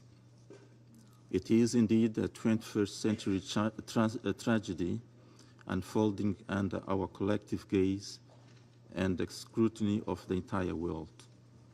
This conflict unfolds both on the battlefield and amidst a perplexed and divided public opinion, pushing our contemporary multilateral system to its breaking point. Our multilateral system, as we all can attest, has, despite its imperfections, weathered numerous crises. These ongoing crises pose a serious threat to this foundational principle of global stability.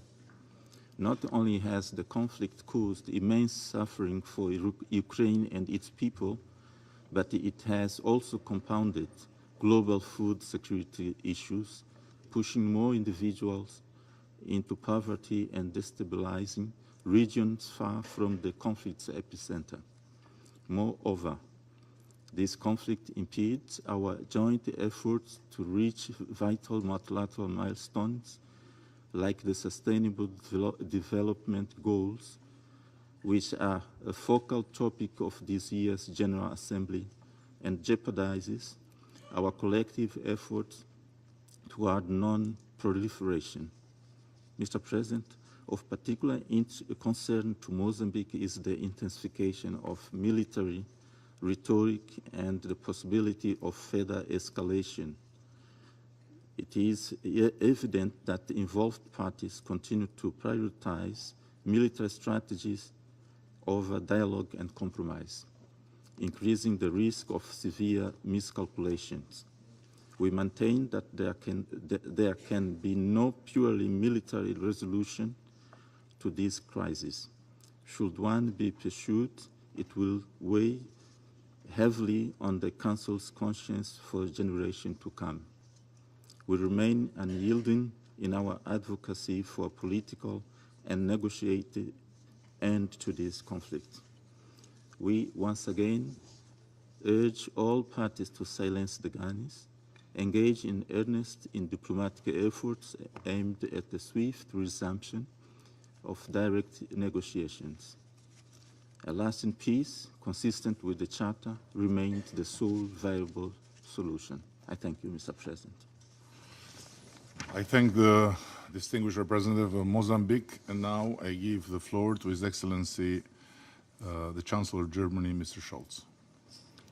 Mr. President, colleagues, excellencies, it has been almost 19 months since Russia started a brutal war of aggression against its sovereign neighbor, Ukraine. Tens of thousands of soldiers and Ukrainian civilians have been killed. Countless Ukrainian children have been abducted. Russian troops have murdered, raped, and tortured. They are razing towns and villages to the ground. They are mining entire regions, turning cornfields into death traps. This war is taking place in Europe, but its repercussions are felt throughout the world. Russia has deliberately removed millions of tons of grains and fertilizer from the world market, which countries around the globe need to guarantee food security. Russia is deliberately targeting grain silos and port infrastructures. And Russia has withdrawn unilaterally from the Black Sea Grain Initiative, triggering more poverty and more food insecurity all over the world.